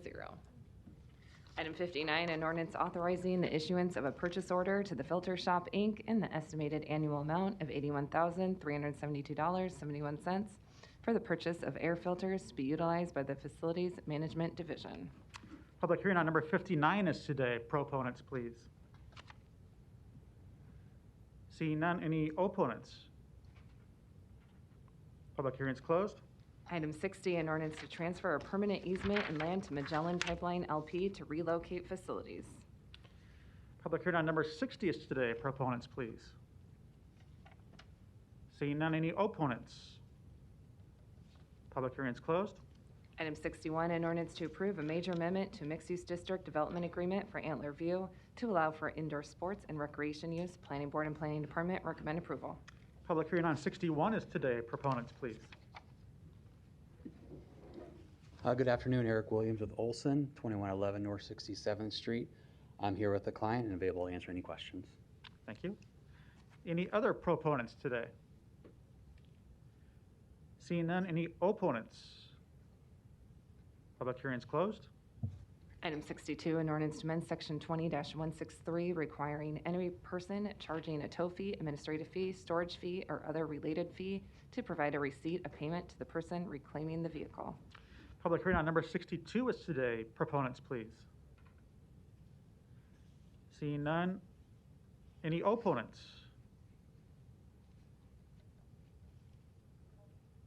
No, okay. No opponents. Public hearing is closed. Item 63, an ordinance to approve a parking lease agreement with Logan Hospitality LLC for the lease of 75 parking stalls located at 301 North 19th Street. Public hearing on number 63 is today. Proponents, please. Yep, Michael Sands, 1700 Farnham Street on behalf of Logan Hospitality LLC. Happy to answer any questions. And the building's getting ready to open this week, so we're excited for it. And you weren't here to talk about towing receipts. Say that again? You weren't here to talk about towing receipts, the previous item. No. Thank you. Other proponents on number 63? On 63? Yep. Any opponents? Public hearing is closed. Mr. Harding, you're recognized. Michael, I was just going to say, I know it's old news by now, but congratulations on being named partner. Thank you. I really appreciate it. Thank you very much. Just to come to more meetings like these. All right. Appreciate it. Next item, please. Non-action items, items 64 through 97, do not require public hearing or city council consideration at this meeting, but will be placed on a future agenda for public hearing and or vote. The reason for non-action is noted after the item on the agenda, as well as the date the item is expected to appear on an agenda for consideration. Second, roll call. Johnson. Melton. Palermo. Rowe.